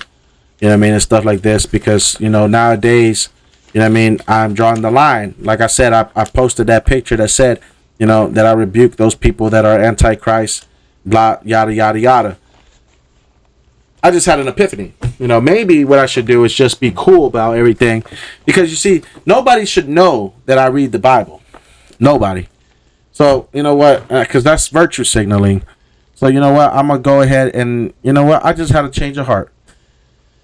What I'm going to do is instead, I am brave and bold, but I'm not going to keep that post up forever. I am going to delete it. Because at the end of the day, I do wish to not be surrounded by these people but it's not my job. Okay, God will do it, and it's not my job to rebuke them and not be their friends. I just can't go where they go. And sometimes, I can be a friend from a distance. I'm not a bad person. It's just that people choose to go the opposite direction. I'm not going to follow them. Doesn't mean that I'm their enemy or whatnot. I love God more than them. I love God more than women. You know what I mean? And even though I'm supposed to get women, I love women. I don't love adulterers, cheaters, and baby aborters. You know what I mean? Especially women who have been with a lot of dudes. That being said, you know what I mean? That is why I do this, so I can understand this. Good thing I'm not rich, because then I would have to, not be able to say this. So that being said, just talking about God is virtue signaling in a sense. It's virtue signaling. So real Christians shouldn't be talking about God. If you want to talk about God, but I'm not going to do that. I'm not going to say that. You know what I mean? I'm not here for points. Like I said, maybe I'm starting my ministry. I'll start a ministry. I don't care. You know what I mean? And I really, really would be about that life if that's what it takes. You know what I mean? I don't really know what this is. I just know that I just want to talk about God. You know what I mean? And you know what I mean?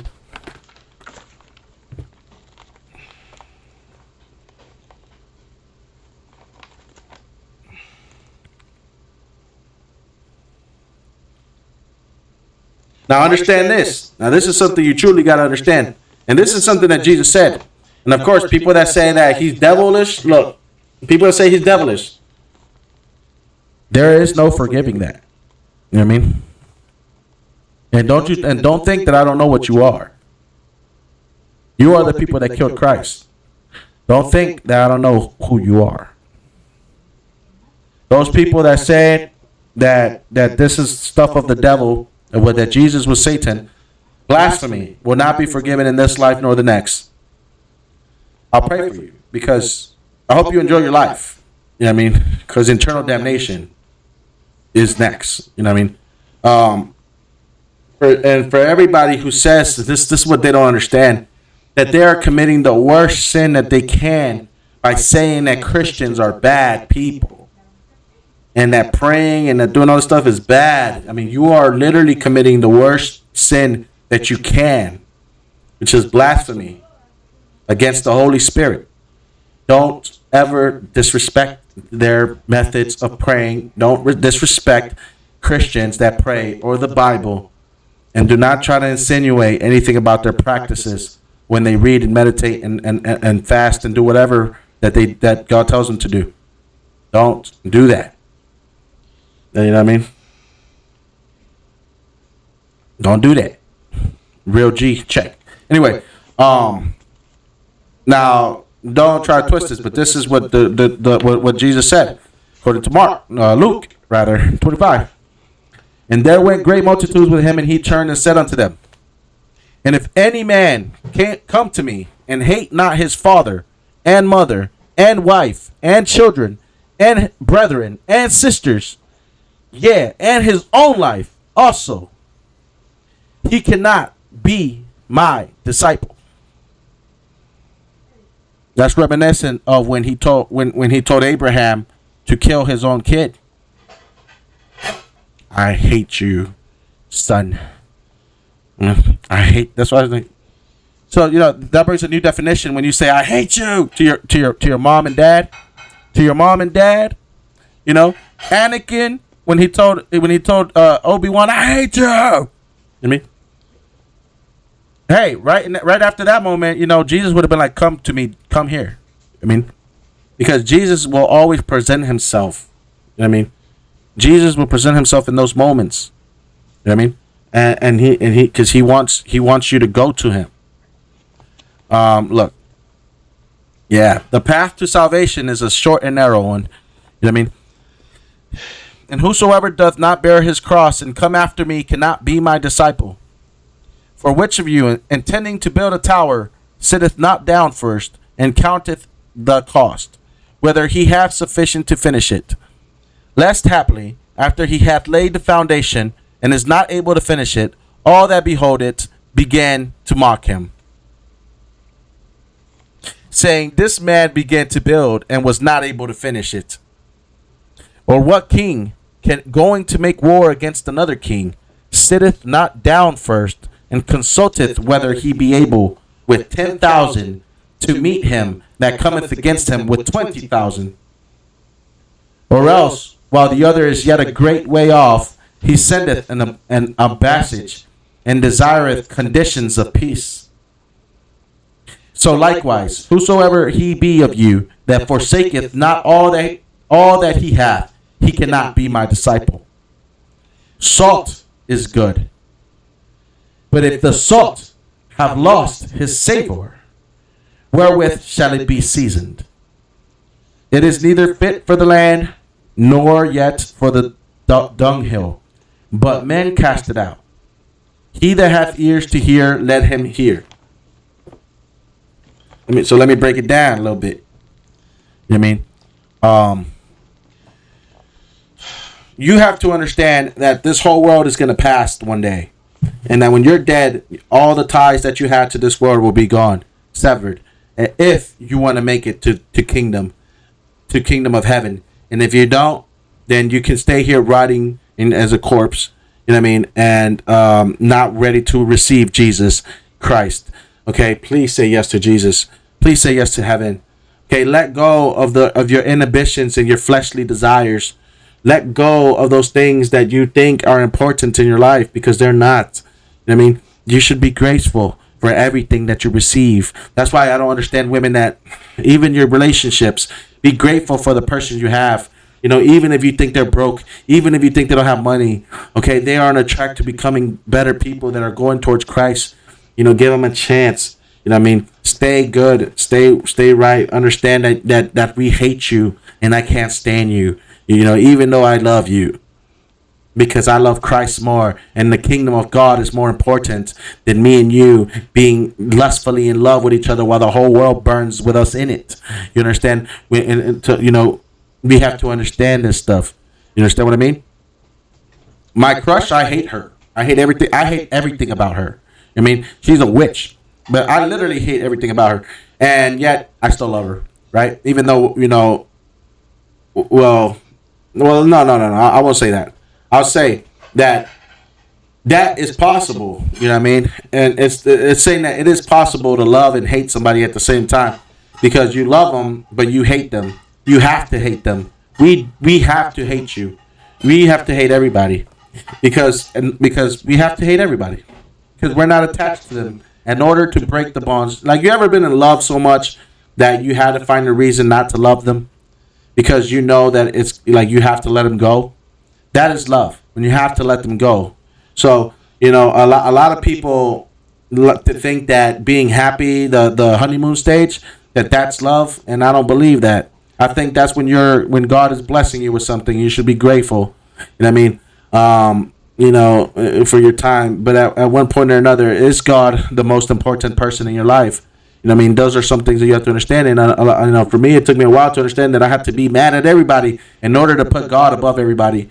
I had to be mad at every single thing that in order to put God above everything, because that is the true meaning of letting go of this world that will pass in order to go with God into the kingdom of heaven.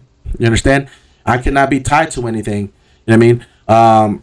Because it'll all go one day. So, sometimes I have dreams of just becoming the goat. You know what I mean? Being a sacrifice. You know what I mean? In order for God. But then I realize, like right now, what's the point of that? Okay, so then he says, in order to, follow him, you have to have faith. And the only way you grow faith, by the way, is not by watching miracles, by reading the word. Okay? And then you have to bear his cross. You have to bear your cross. Come after me, or you cannot be my disciple. In other words, bear his cross. Do you know what that means? You have to bear your sins. You have to die for your sins. You know what I mean? You have to die for your sins. You have to bear your cross. Well, I take it to mean that you have to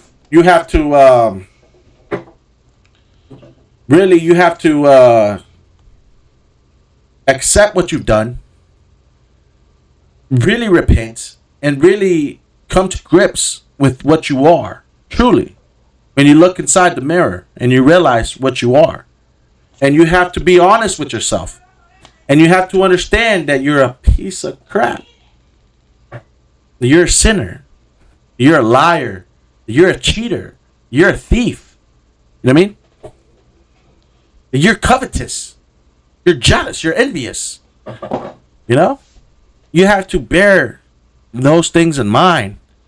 And you have to remember that that's what you are. To bear your cross and bear the judgments that people have towards you. And be honest with yourself. And not hide away from the fact of what you are. To face your judgment. You know what I mean? In order to truly be honest with society. You know how many people are not honest with people about what they've done? Every ex-girlfriend ghosted. You know, just for example, right? Ghosted me. Because, you know, the reason I say this is because, again, men don't think that women are evil. So I have to remind them. I mean, so let me help, not to shame you ladies. Let me just help these young men for a second. These women, because, you know, emotions, you know, you not killing somebody when you're meant to kill somebody, and then internalizing it really leaves you lost, while women call you just losers and make you want to kill yourself. So it's a lot of emotions, a lot of thoughts. Let me shed some light, some clarity, right? Because I've been there. When a woman leaves, you know, in this society, most of the time, if you were low key, if you were just a regular guy, nobody else knows what she did to you. You know what I mean? Nobody else knows that she cheated. Nobody else knows that she cheated with another guy. And most of the time, they try to say it's your fault. They try to say there's something wrong with you. You know what I mean? So then, you know, all this and all that, right? But there's nothing wrong with you, and you have to understand that. Wait, what were we talking about? You know, okay, yeah, okay. Gold diggers, you know, they get up to the point to where they are. Okay, you know Kim Kardashian, right? This went really south really fast. You know Kim Kardashian. You know, she was a hoe. She was a whore. I mean, just like my ex-girlfriend, and just like my ex-girlfriend, she hasn't bared her cross. You know what I mean? She got with a new man, whom, you know, she said she was a good girl or whatnot. They probably had kids, probably settled down. You know, they probably got married, got a new house, and she never has faced her cross, her judgment for what she did when she was hoeing around in her earlier years. So what they do is they like to throw dirt on it without ever truly repenting or apologizing. When they almost got somebody killed, you know what I mean? When they did this thing to almost kill somebody, right? Now, for example, Kim Kardashian, right? Same thing. She did all those things, right? But if you saw the last little snippet of her when she was getting roasted, you know what I mean, by a comedian, that roast was pretty fucking deep and true. It said, you know, speaking about end zones, you know what I mean, Kim Kardashian is here, you know. She's had a lot of black men celebrate in her end zone. You know what I mean? And so he also said, you know, that, hey, why don't you shut your legs, Kim? You have more public beef than Kendrick and Drake, which is like an ultra roast, you know, boom, you know what I mean? And it's so good because her having to snicker that away is her having to bear her cross. You know what I mean? And I know that sounds stupid, but that's what it means. You know what I mean? Everybody else knows what you are. Everybody knows that you are a trashy person. You know what I mean? That you are a whore. You know, you're evil. I mean, but let's just say, because I'm a Christian and whatnot, that God chooses to forgive her because she chooses to seek God, which I highly doubt, because I highly doubt that's going to happen. You know what I mean? But let's just say in a world that she, you know, where some girl out there that wanted to be the Kim Kardashian decides that she wants to bear her cross and she has to face her things. She doesn't have to face God. That's facing judgment by us. You still have to face judgment by God. That person, most of the people in that room with Kim, they don't believe in God like that. That's why they're where they are. You know, they're socialites, they're celebrities. They believe in Babylon. They're all whores. Blah blah blah. Yada yada yada. But if it really came from somebody like a Christian person, I mean, To a regular person, you know what I mean, you have to wear that cross in front of people that are not like that, that are truly higher morally speaking. You know what I mean? So it's and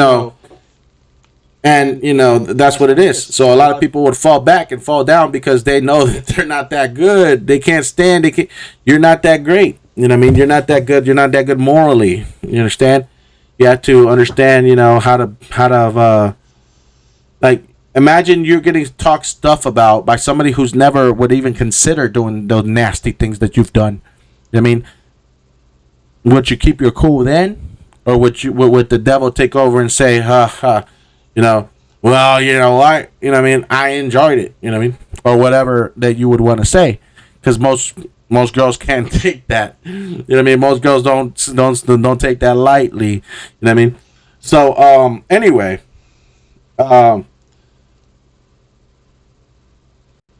like I said, that's one way of bearing your cross. In other words, is confronting your demons. That's how I look at it. You have to be honest with yourself. You have to confess. You have to be that person that you were. You have to face judgment. You have to, and purge yourself. I mean, purify yourself. All those things. Go through that metamorphosis and grow through that. I mean, and with all your problems. And it's hard because when you confess, you put those things in front of you, and hopefully somebody listens to you, somebody finds you and helps you the way to do those things. That's my understanding of bearing the cross, but also, bearing your cross, like, you're going to die, one day, and you're going to do it for Jesus. I mean, that is what bearing the cross means, in my opinion, my humble opinion. Okay, so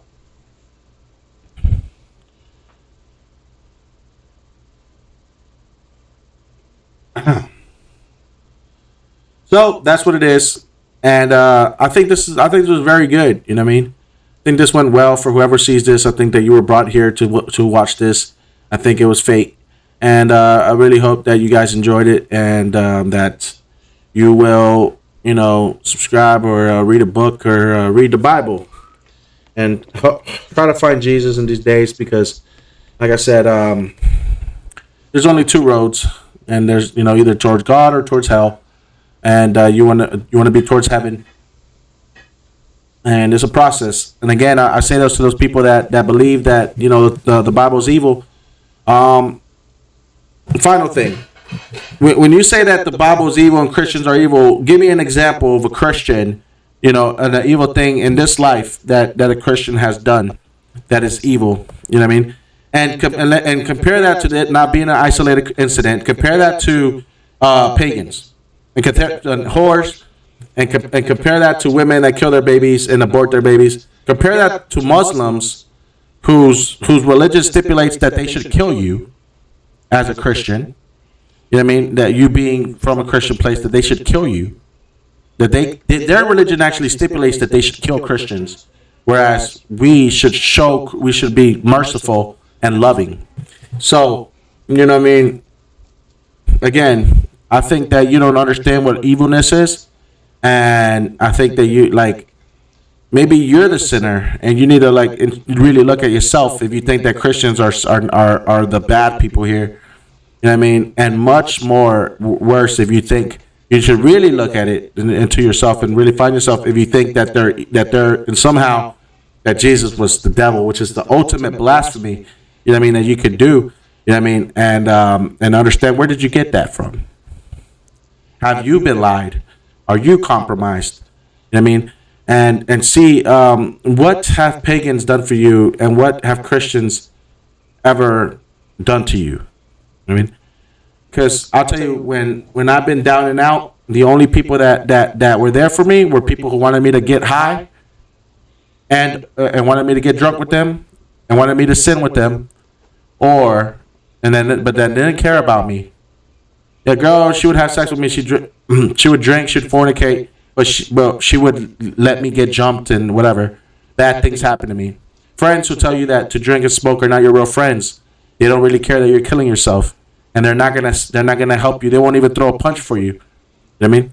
If your life is, if you're getting killed in front of them, they won't even throw a punch for you. Understand that that's how it is with these people, with people that you get high with, and then think about when you know. I'll tell you a story. A kid gets jumped because he's hanging around with a bunch of loser friends who always get high with him, who always call him, always tell him to come out and get high and drink. Girl likes to rub up on him when they're drunk, but it never really goes out with him. She calls him, she's the closest friend, whatnot, but always around drinking, never about anything else. And he almost dies one night. He gets jumped and he gets messed up, and then he goes and he's walking on the street. He gets arrested or whatever. He comes out, he's all bloodied up, and he's walking along the street, and the only person that comes in and tries to help him, as he looks like a bum because he has a ripped shirt, bloody and bruised, crazy stuff that happened. Nobody gives him a ride. He's walking down the streets, and he looks like he just got in a big fight. You know what I mean? All soiled up, his clothes all ripped up with blood on it. You know what I mean? Broke, busted lip. Stuff like this, and the only person and nobody stops to help him. Now I don't care what you want. I don't care what you say you are, a pagan, atheist, a good girl, sympathizer, a Democrat. You know what I mean? Whatever you say that you are, nobody stops and helps him as he passes through the most busiest streets. You know what I mean? And in the middle of downtown or uptown, and nobody stops to help him. But then he down on his luck. He treks on as he's walking from the hospital to the from the jail to the hospital, or from the hospital to the house, wherever he's walking, and nobody seems to care. Nobody seems to stop and ask him what's wrong. If they can offer a ride. He tries to call people. He tries to call his friend, his family, his girlfriend. Nobody answers. Everybody's too busy. You try to explain to them and say, "Stop calling my phone." You know what I mean? And blah blah blah. Or you're just a drunk, and you blah blah blah. Your girlfriend breaks up with him. Like, oh, you lost the fight. You're a loser. You know what I mean? I'm not gonna go pick you up. I can be seen with you. You're just a drunk. You know what I mean? His friends all bailed out on him. They're still high or partying, whatever they were doing the night before. I mean, his mother and dad are tired of him, and they don't care about what he does.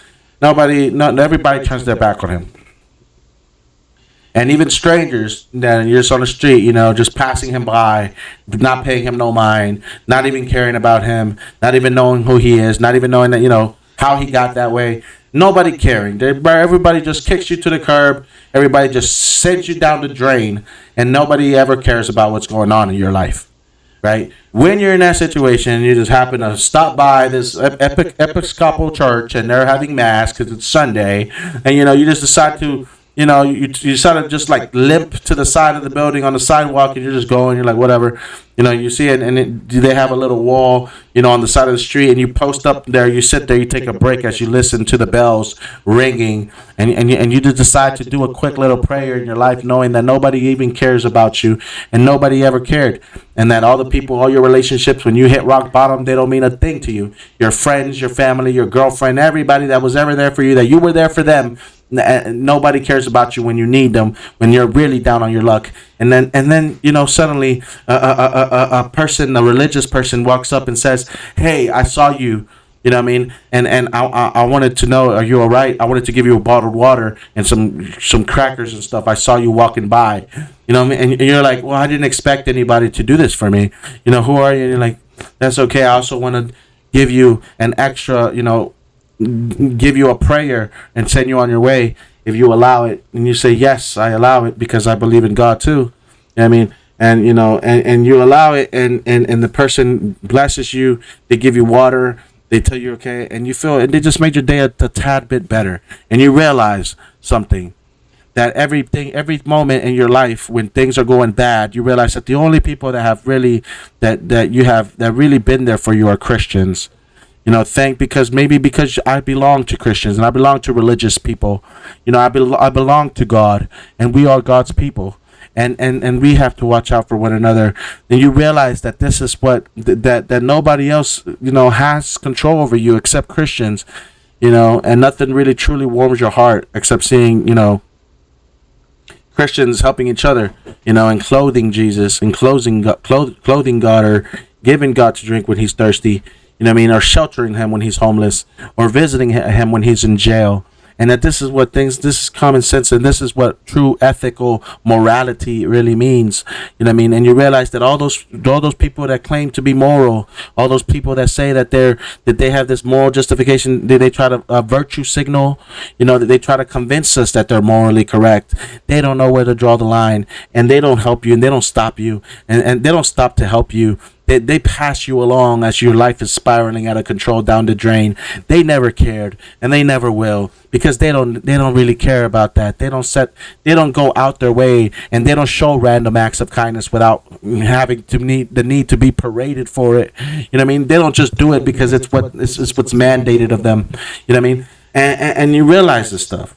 Only when you're really down on your luck and you're down and out.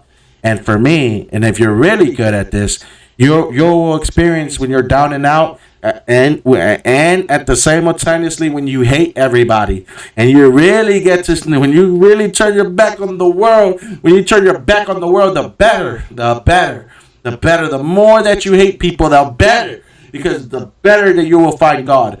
You know what I mean? And I'm saying, the better you will find God. The more that you hate people, the more that you turn your back on the world, the more that you realize that nobody cares about you, and that you shouldn't care about nobody, the better you will find God. Right? Right? And that's what happens to me. You know what I mean? And that's what it is. And, and once you find God, you'd understand that. But that's something that you have to understand. Only, I wouldn't say for you to create problems. A wise man once said, don't add more problems, because problems will be abound. So your job is not to add more problems to problems, but to, that's the wisdom. Don't add to more problems. You know what I mean? Because problems will come in your life regardless. So learn not about avoiding problems. Learn about not adding to your problems. You know what I mean? In order for you to live with it. You know what I mean?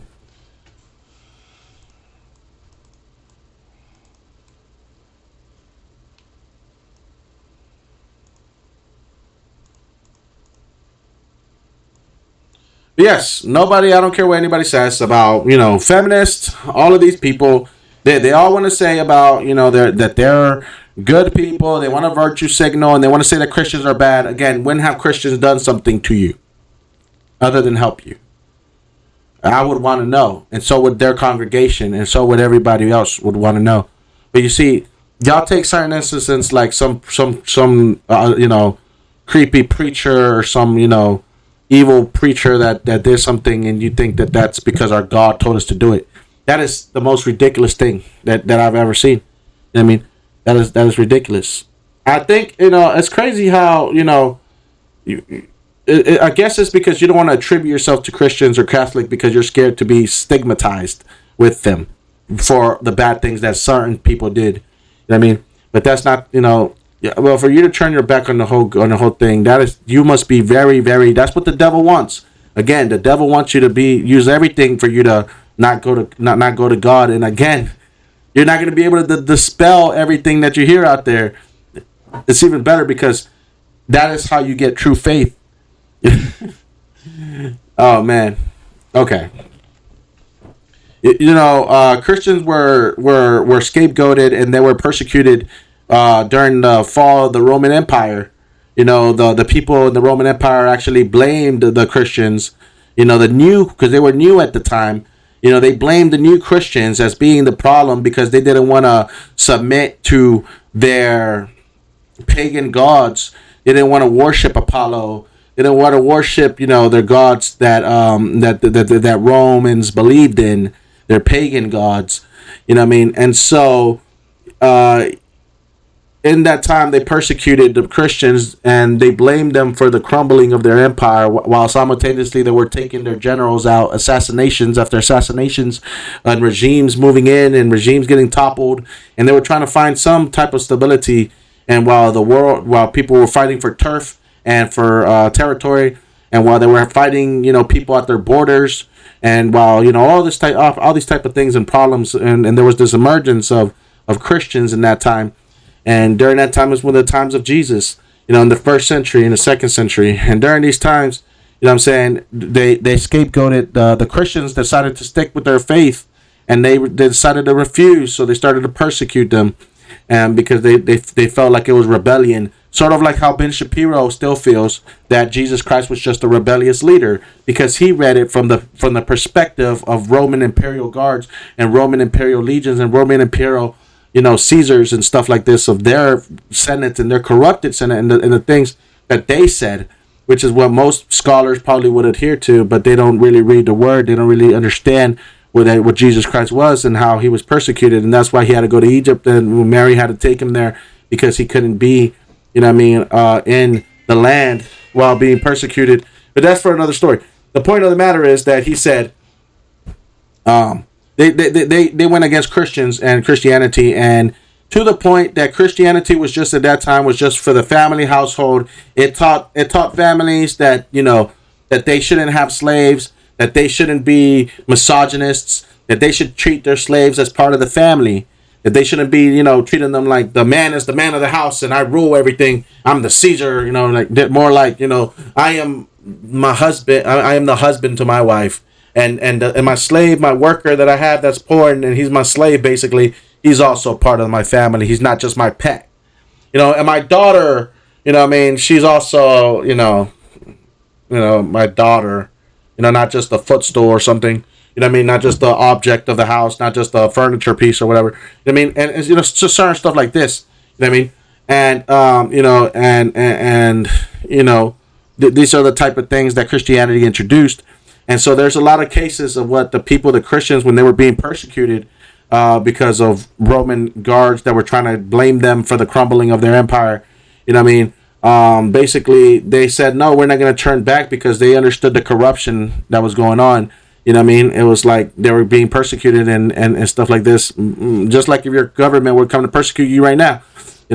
And it's like, most of them are pagans, and they were trying to convince the pagans and stuff, and because they're scared, and they're like, the things are happening because we're not worshiping our pagan gods, and so they try to scapegoat the Christians, because the Christians are deep rooted in their faith, because Jesus had already came and they were already spreading the word, and they were good people. They adhered to the laws, but they didn't worship pagan gods. They did their Christian faith, and they practiced their Christian faith. That's all they did. They were good citizens then, just like how they are now. But you see, people don't want to read this. They don't want to understand that these people are going to waste away, and Christianity is still going to exist. Because Christianity is just good, while pagans are desperate and fearful. And so when this happened, a lot of people were persecuted, and they went and they towards the end, there's a lot of people, that I'm not mentioning, teachers, and a lot of good Christians, a lot of good archbishops or bishops, and a lot of, Caesars, a lot of warriors, a lot of leaders of the Jew faith, or the Jewish faith, and there's a lot of things that happened and transpired, But it's good to read and watch movies like The Chosen, and you can get an idea, of 100 years after that, and those things. But the point is that they were subjected, and they refused, and because they refused, the Caesar literally just said, just grab a cup and just pour this wine into this fire, and that's all you have to do in order for you to renounce your faith, in order to appease our gods. And they said, we won't do it. They're like, that's all you have to do is throw the wine into the fire. That's all you have to do. And they said no, that they won't do it. And so they persecuted them. They round them up, and they took them to the arena in the middle of Rome, into the Colosseums, where they were going to be put on display, and they were going to be killed, unless they renounced their faith, so the whole Rome could see that these are the people that are not appeasing their gods, and that these are the people that are crumbling their empire. And so while they were in the middle of that, the Christians in the arena. You know what I mean? They had to be subjugated to be facing all these pagans. You know what I mean? That were going to slaughter them because they didn't want to renounce their faith.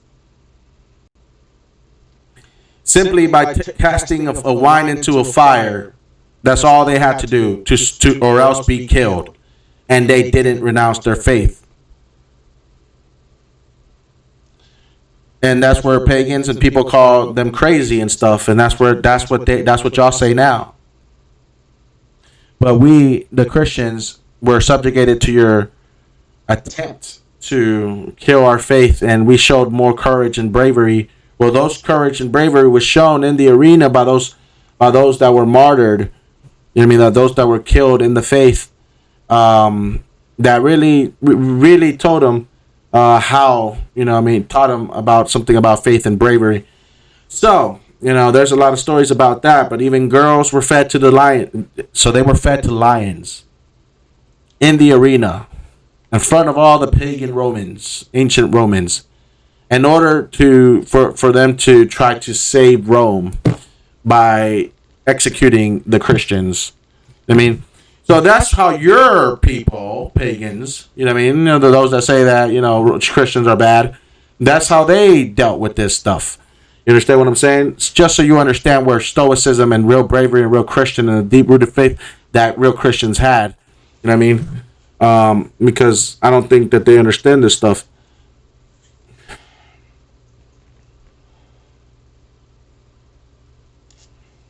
If you look at modern examples, right?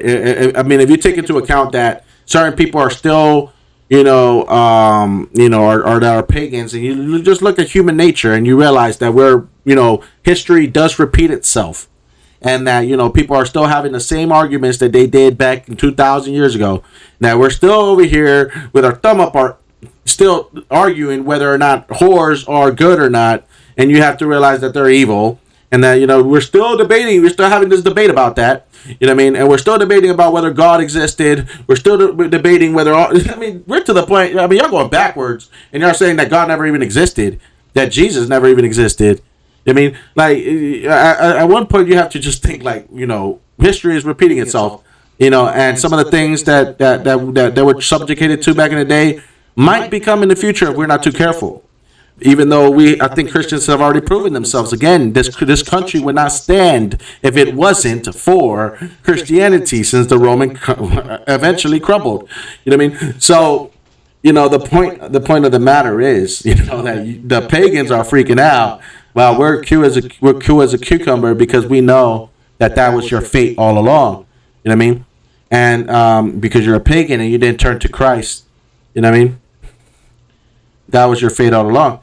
And that's why, it's sad. But it's never too late if you still want to turn to God. You know what I mean? But that's what it was, you know what I'm saying? And unfortunately, I have to separate myself from all of them. I don't care what part I don't care what it is. I don't care what they believe in, but if it's not God, then I can't be with them, and anything. Well, not in anything. You can be friends, until we have to part our ways. And right now, I parted my ways with Drake fans because they're stupid, with feminists because they're stupid, and all these people that I think are stupid because they're all gonna die. I mean, they're all gonna go to hell. I mean, and they're just a little slow. You know what I mean? And because I know that they don't really care about me, and they never cared about people. No matter how much they want a virtue signal.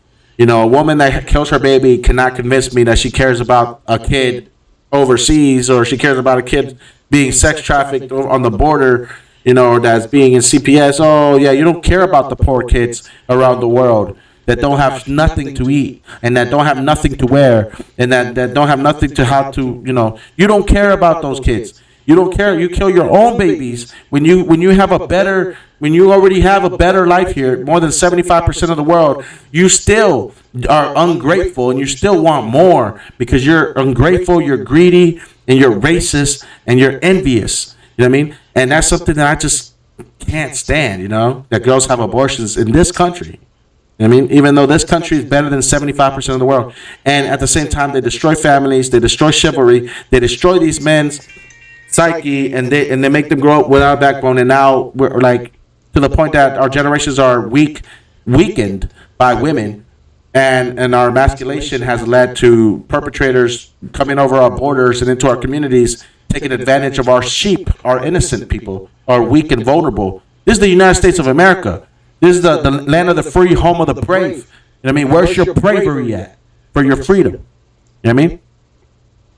You shouldn't be scared of cartels, gangsters, or anybody else, knowing that we will fight to the very end for our freedom.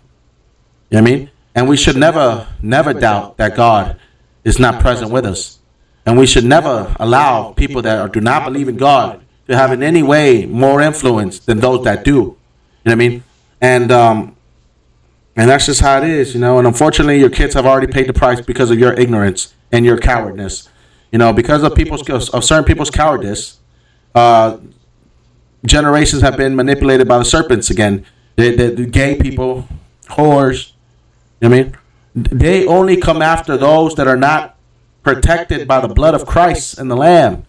They only come after those that do not know the Messiah. You know what I mean? They have to go through the whole process of going to hell and coming back from where you could have just saved them, because your life is a testament that God exists because you live here. You were born here. You're a product of here. But you see, that's why Planned Parenthood comes in and distorts that, you see? Because you're not having kids with the first person you have sex with. You're having kids with you know, all these demons and stuff. You're having sex with people you just like. I don't care if you just met them. You're having sex with people you don't marry, and that you're not building a covenant, that you don't believe in Christ, that you're not together with, and then you're destroying them. You're destroying your kids. Your kids are not subject to the devil. You know what I mean? And they have to find their own way. You're not giving them a chance. You know, that's very irresponsible. You know, even as an American, as a person, as a Christian, as so many things. I mean, again, I will state again that not being a Christian is you turning your back on America. And being treasonous against America, and you not being religious at all, and believing in Jesus Christ being the Messiah, the Creator and nature's God, and the Creator of the cosmos and of everything that we see. You know what I mean? That gave us our inalienable rights. Believe me, homie, I know what the enemy looks like. You know what I mean? And I don't care if they got a U.S. passport and they think that they run shit here. I don't care if they got millions of dollars. I don't care if they're CEOs. I don't care if they broke as fuck. I don't give a I know what the enemy looks like. You understand what I'm saying? And not all of them wear turbans, and not all of them are, you know what I'm saying? Not all of them are alien to us. We do not wrestle against flesh and blood, but against principalities. You understand? Because I sure do.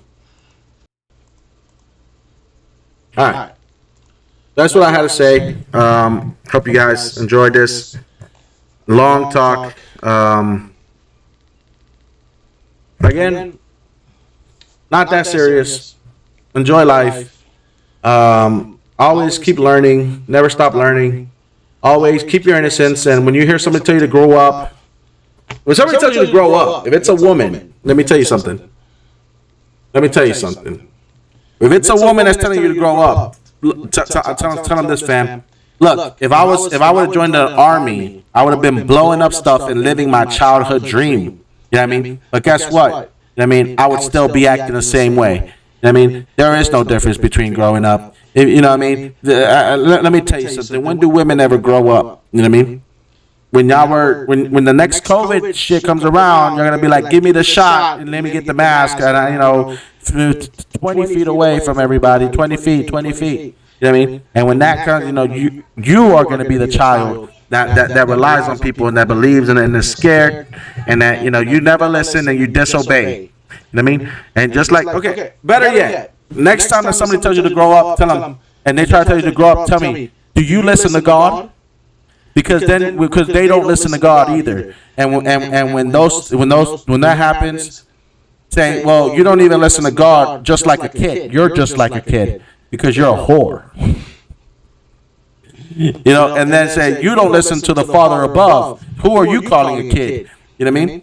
Tell them that, because that's the truth. You know what I mean? That's why God gave you the Bible to arm you with that, because adults are not to be respected just because they're adults. Okay? I don't care what nobody says. Respect to those kids that understood. Because of that crap is the reason why Drake killed XXX. Because, supposedly you don't respect these adults, and those adults are vicious vultures as well. You know what I mean? And X was only like 19 or 20. That man was like 36, 32, 33 or some shit. You understand? Don't respect adults, and just because they're adults. Understand, if a woman tells you that, you should watch out, because those adults are dangerous too. Watch out for pagan adults. The only adults you should trust are Christians. I mean, I'm gonna be dead ass with you, and not even all Christians. Those, but Christians in general. But I've been there. The only, I've seen adults do bad things. You've seen the news. Not to scare you. Most people are good, but just because they're adults don't mean that they're good. Most adults understand that if they do anything, they're gonna get killed because they're adults. There's no excuse. You're already grown. But when a person tells you have to act like an adult, they're just trying to bring you down. They're just trying to kill your vibe. You know what I mean? They're just trying to, crap your style. You know what I mean? You know what I'm saying? That's what I'm trying to say. And a girl, and again, money isn't everything. The person that calls me a deadbeat doesn't understand. Whores are evil. And a person, I laugh at stuff like that. You know what I mean? What whores, the type of stuff that whores create when they say, deadbeat dads are the worst. No, not really. Because a deadbeat dad, it might be a little bit slow, but guess what? He loves his child. Love is more better than money. But a whore wouldn't understand that. Although a man is supposed to work, every day except Sabbath day. You know what I mean? But money isn't everything. I mean, and like I said, everything would be better. It would be nice if y'all all weren't so stupid. You know what I mean? Like,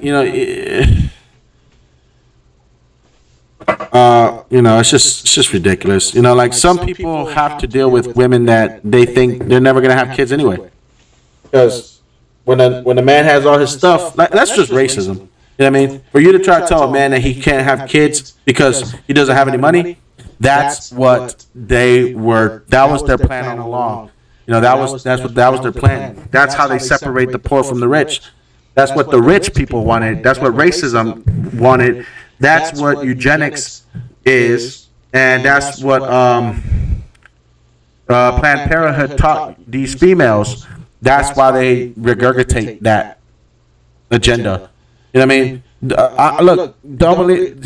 I know a racist when I hear one. You know what I mean? Don't believe that what these girls are saying is actually good. Okay, I know that it's hard to understand, but y'all been so duped and y'all so wrong that y'all are destroying this nation. You have to understand that you are wrong. You just have to understand. I don't care. You listening to a whore is wrong. You thinking that you did something wrong because a whore cheated is wrong. You thinking that a deadbeat is something similar to a, that a whore is better to commit adultery than to forgive your spouse. That's wrong. You know what I mean? You thinking that a woman that's promiscuous, she's a whore, is different than a kidnapper. You're wrong. I don't care what excuses you have. The reality is that if you would have given it a chance, then things might have been different. But women deal in absolutes, and they take your kids away just because you're broke. You're never going to be broke all your life. But now she has you. She tries to ruin your life even more on purpose. She is doing the work of the devil. You understand what I'm saying? You have to understand this stuff. So get a prenup, because you can never really trust a woman too much. Like I would bring back to the days where women were like, subservient to men and stuff, because that actually worked. This isn't working. Whatever this is, it's not working. Girls are having a good time because everybody's giving them shit. But what's coming at the cost of? Men. And now, plus the racism and the eugenics and the rich people are getting richer and richer, and they're helping them enslave us and oppress us by ruining our lives and creating inner turmoil, like if we needed that. We already have all these dangers externally, all these threats. Now we have to deal with our inner broken hearts and our inner turmoil, and all the second guessing and the confusion that women cause, plus the devil. It's really a lot to deal with, you know what I mean? And that's what kids have to grow up today. So I'm just trying to save your life. You know what I'm saying? Whores are evil no matter what. Don't ever listen to the rhetoric of a whore, or a single mother, or a girl who doesn't believe in God. Don't listen to them. There's two types of girls. There's a girl who wants to get married, and there's a girl who wants to just have sex and play niggas and cheat on you. The girl that wants to get married and believes in God is the one that's gonna go to heaven. The one that waits until she gets married, and she wants to immediately get married. There's no doubt about it. She has to love you, right? But she's immediately willing to love you and willing to get married and willing to have your kid, and she's gonna stay that way. The only way she stays that way is if she listens to you and no one else. I mean, you have to teach her, but you have to be, first of all, you have to follow God. The fact that your parents didn't teach you about God is their mistake, and that's why it's fucked up. That's why you don't know, because you weren't taught about God. Because the devil doesn't want you to know about God, because now you're stuck in with all that shit, and that's why you're suffering. You understand what I'm saying? Men and women. You know what I mean? Men are suffering because they know that all these bitches are whores. They know that. They all got cheated. They all had their babies aborted, and they all, they probably think, oh man, I gotta be tough, and that's probably why. And they started listening to these women, but they understood that they really didn't want this. They might say they do. They don't. They wanted a woman that was loyal and that would have their baby. It's just that when they saw the good girls leave for the bad ones, they decided they wanted to act tough. And then when the girls, and that's fine, they got laid and whatever, but they really didn't find the right one, right? And then years later, these same girls are now like, oh well, they're just trying to run shit at this point, right? And now they're just saying, you're not a real man unless this, unless that, and driving you crazy and shit. When in reality, you just not what you signed up for. You thought you were gonna find the right one by now, right? But you realize that no, you just been going further into hell, and that there is nothing there. You know what I mean? And even if you get a crazy chick to have your kid, it comes at the cost of you betraying everything that you ever loved and you ever thought. I mean, and it's not gonna happen unless you got money, or unless she's a crazy bitch and then she's gonna be all up your ass. I mean. You know what I'm saying? Either way, you have compromised your character, and I'm pretty sure that's not what you wanted, right? Like if you could have some girls you would take back, you would have that one girl that you always wanted, that broke your heart and stuff, because you were willing to play game, you were willing to get married and do all that stuff. She was willing to be a hoe, because again, Planned Parenthood got to them first. And they remember what Planned Parenthood said, and you're just a snotty-nosed kid that doesn't have no money, even though you're just a high schooler with no car, because you were a high schooler with no car. You know what I mean? So, racism, classism, eugenics, everything. You know what I mean? This has been, this is how the world is now, and it's against everything that God ever wanted for us.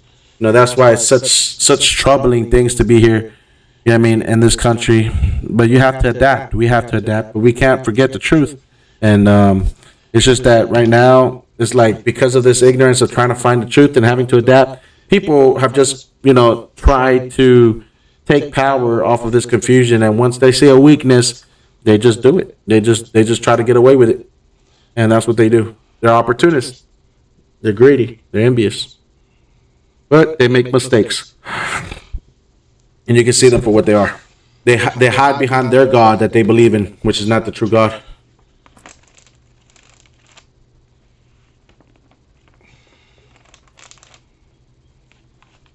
Anyway, what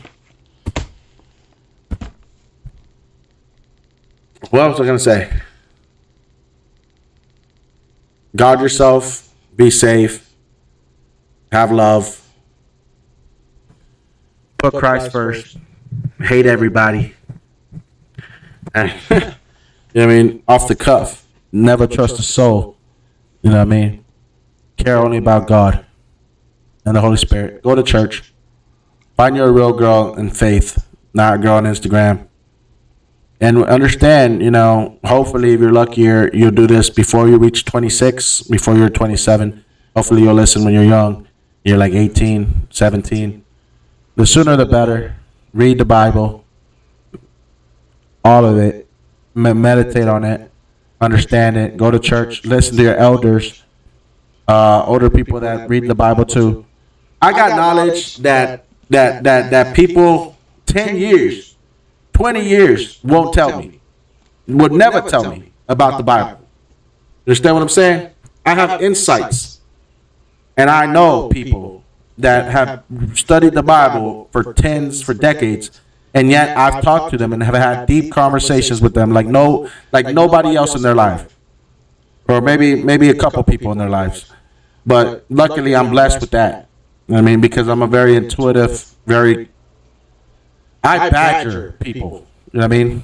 When it comes to stuff, as you can see, I like to talk a lot, and I remember stuff, and I like to have my point, and I not badger, but you know what I'm saying.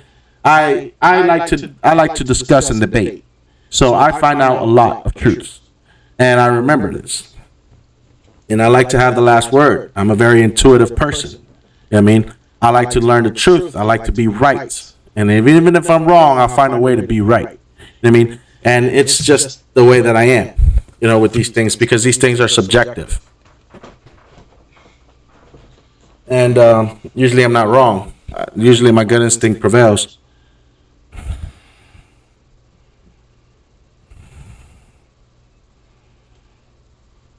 What's your opinion? Oh, let me warn you about these girls, though.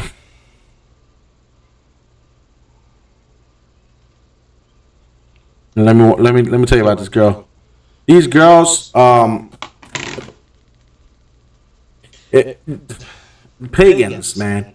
Christmas is a pagan religion. Valentine's Day is a pagan religion, and together they're both pagan religions for this god that was known as. You know what? I'm not even gonna say it, but just know that the pagan girls, they always wanted the. Watch out for pagan girls who think that Jesus is this big dick energy, handsome, what I'm saying, Superman that has muscles and is tall and is handsome and stuff. Don't listen to these girls that are vain in that sense, okay? I mean, let me tell you that these girls are dangerous. Let me tell you why. Because what they're asking for, these are the people who are going to believe the Antichrist. They're going to believe that Jesus came in the form of this great king that is beautiful and that everybody loves, which might be true. But I'll tell you this, that there is this king that they're really waiting for, and that king's name was Nimrod, and he was the king of Babel. And he's the one that created the Assyrian Empire and the one that created the Babylonian Empire, or Babylon. You know what I mean? And this was one of the greatest kings, and he was a great hunter. In other words, he was a great hunter of wolves, and that he killed wolves with his bare hands from here all the way to other parts of the world, and from Europe to Naples, all the way really, really far, and he was known for that. And he was also very handsome ever since he was a child, and he actually had a relationship with his mother, and it goes into mythical details. But this is the king that some women worship. This is what they wish for. A king who's a great warrior, who has great looks, and he has every woman, and he gets everyone. Watch out for these women, because these women are straight up pagans, and this is their god. You understand? This is the king that they're waiting for. You know what I mean? That they waited for. Even when Jesus came back, they waited for this king. They yelled out for this king. When they were waiting for the Messiah, when they were hopeless, they were yelling out for Nimrod's name. You know what I mean? And this is the pagan holidays that have been interwoven even to this day and age. Valentine's Day, the little Cupid. The reason that little Cupid has a bow and arrow is because he is a hunter, and he was actually Nimrod, because Nimrod was the greatest hunter. And so watch out for that, because that is a pagan thing that you have to that you probably celebrate in your life, and you never understood that you were celebrating a pagan god named Nimrod. And the reason it's about love is because he was ever since he was young, he was a beautiful kid. He was a beautiful young boy, and he was and actually he had sex with his mom. He had a relationship with his mom. You know what I mean? And this was well documented and known that he had a relationship with his mom. He also had a relationship with tons of other women, and everybody liked him. All the girls were smitten by him. They were seduced by his beauty. And then he was a strapping young man, and he was a warrior, and he killed wolves, like I said, from his kingdom to all across his kingdom and empire. Guess what? When he say wolves, you know what that means? He killed men. He really killed men, all from all those places. You know what I mean? And like I said, this is the king that they still wish he would return. You know what I mean? These pagans, they wish he would return because he was their king. She women liked this king. They would, if Nimrod was to come back, they'd be like, "That's my king. He looks the part. He looks like Hercules. He looks like like whatever. You know what I mean? And that's what they'd want. You understand? So Valentine's Day was based off of Nimrod. That's a pagan holiday. Another one is Christmas. Christmas has so many different things that are into it. That there's just so many people that have injected their own things about it. From the people in Turkey and the people in Claus, Santa Claus, and it's just such a thing. Myths and legends, but the whole thing with the tree, going to plant presents under the tree. Again, that is another Nimrod pagan. That aspect of Christmas is of Nimrod. You know what I mean? I'm not talking about Claus, or I'm not talking about the other one, the bad one. There's a good Santa Claus. There's a bad one. You know what I mean? Those are different tales. Turkey are different places as well. I'm not talking about the nativity story. You know what I mean, as well, because that's the Christ part. I'm talking about the part where you go and put presents under the tree. You know what I mean? That part. And the whole thing, the tree itself, right? It's also a symbol of different things, of like lighting the tree up. Why is it on fire? Why did they light it up? What is the significance? All these things are things that you have to understand, right? And again, but that part where you put the presents under the tree, that was brought by some believe to be about Nimrod as well. And it was the idea was that he had relationships with his mother, and once his mother died, he was also Osiris in the Egyptian mythology. You know what I mean?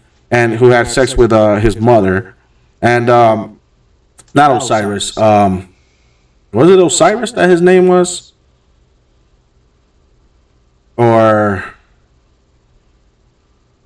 I forgot what his name was in Egypt, but it says the same story about Nimrod, and so when they brought the presents under the tree, you understand, he was talking about how, well, when he used to have sex with his mother. Okay, his mother died, right, and he buried her and planted a tree above her. You know what I mean? And that tree became this big old tree. You know what I mean? That had, a canopy, you know what I mean, over you. So every year he would go and visit her grave, which is that tree. And in order for him to give her, blessings from the afterlife, he brought presents for her, and he would stick them under the tree for her, so that she would bless him.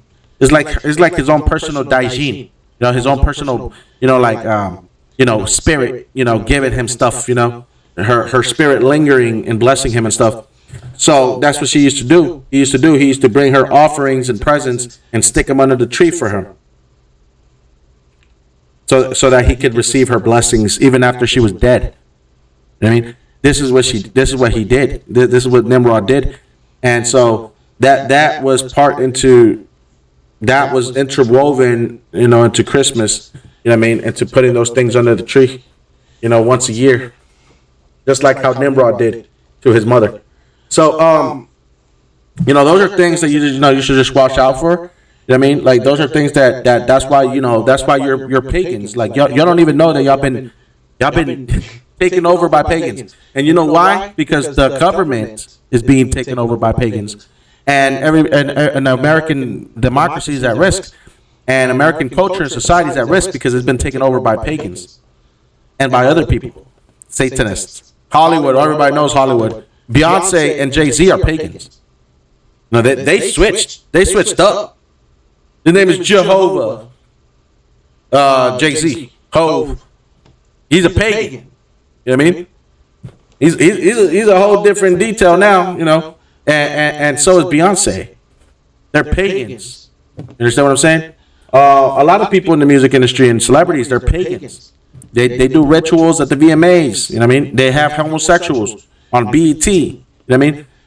They're celebrities and all this stuff. You know what I'm saying? They are pagans because the government has been taken over by pagans. So we have to find them. This is real shit. We have to find them and purge them from our midst because they are evil.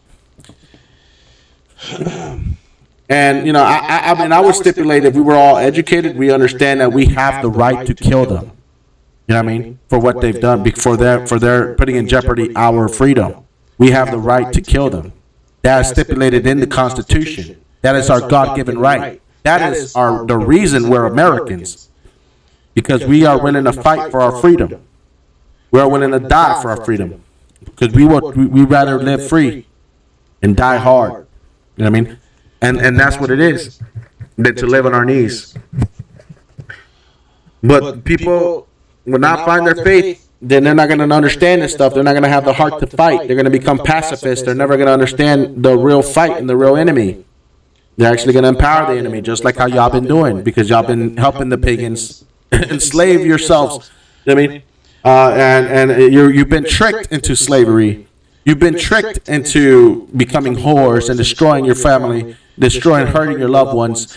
You've been tricked into becoming a promiscuous male, a fornicator, an adulterer, you know, losing your dignity and your manhood and everything that your father, you know, warned you against. You know what I mean? You've been tricked. You know what I mean? And so, you know what I mean? Don't go too far and find your way before you get tricked into slavery. And your kids are gonna be wondering, Dad, what were you doing before this happened? You know, why didn't you do anything? And then you're gonna be like, what was I doing? Oh yeah, that's right. I was being an idiot, and I didn't know any. I didn't care to learn any better. You know what I mean? You know what I mean? And it's gonna be too late, and that's probably what happened to the generations before us. I mean, look, let me read you something that Andrew Tate said, right? He says that people are tricked into slavery. You're not forced into slavery. You're tricked slowly into slavery. I mean, and just how y'all have all been tricked into slavery. So I know this is just common sense, you know, but people kind of forget, and you know, people need to discuss it at least a little bit further. You know what I mean, to understand what it is that they need to do. Anyway, you're tricked into chains. This is Andrew Tate, right? I don't agree with Andrew Tate. I think he's a coward. But he did show me one thing, that he was so scared because of the way that people don't believe in God that he had to go switch it up and just, you know, become a totally different person outside of the U.S. for the simple fact that he has lost faith in us, and you know, and the people here, which is understandable, seeing as how people are. But I still think he's a coward, just because, like I said. But who wants to die? You know, who would want to sacrifice themselves for these idiots, these pagans that are the ones that are doing the shit to themselves? These idiots, you know. Like I said, XXX stood up against Drake. He's the only nigga in the game that stood up against Drake and said it for what it was and said, no, you ain't gonna take my shit. And then what y'all say? Well, he ended up dead. You know, a year later, and then everybody just forgot about him. You know what I mean? While y'all listen and y'all bobbed your head to Drake music, that slimy culture vulture.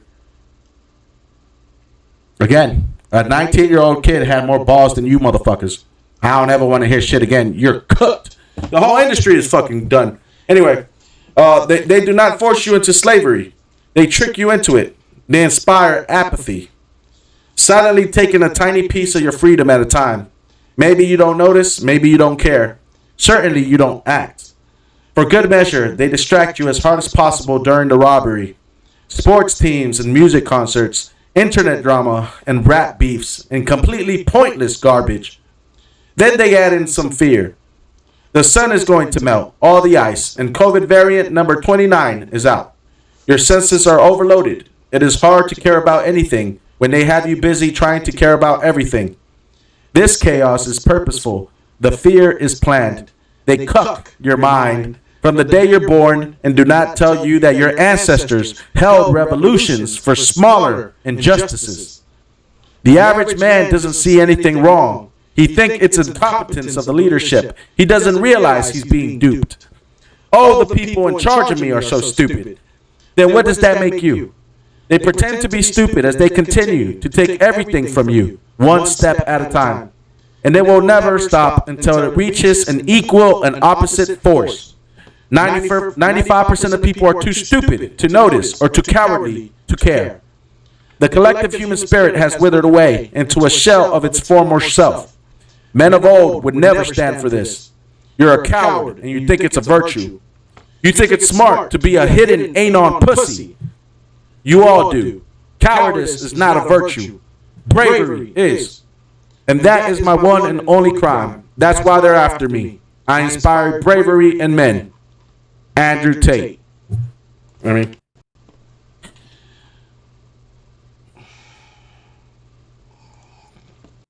So, y'all were listening to them whores, right? What has that ever helped you with? What has that ever done? You're listening to these stupid single mothers and these stupid whores and what they like. What has listening to a whore ever got you? Other than probably your brother in jail, probably you in jail. You lost your house. You lost your kids. She broke your heart. She broke your wallet. You know what I mean? She fucked your friends. She broke your friendships, your brotherhoods, your families. You know what I mean? Your communities. Shit. You know what I mean? What else? What have they done for you again, you motherfuckers? 90% of you motherfuckers. I mean. Oh yeah, right. They created you and shit. But you know the difference is that your mother was more than likely not a fucking modern day fucking whore. I mean, feminists that are spoiled beyond belief, the most ungrateful creatures that have been in this world in the past freaking 100 years. You know what I mean? Never have you seen a woman so spoiled, so easy, given everything, and so stupid. You know what I mean?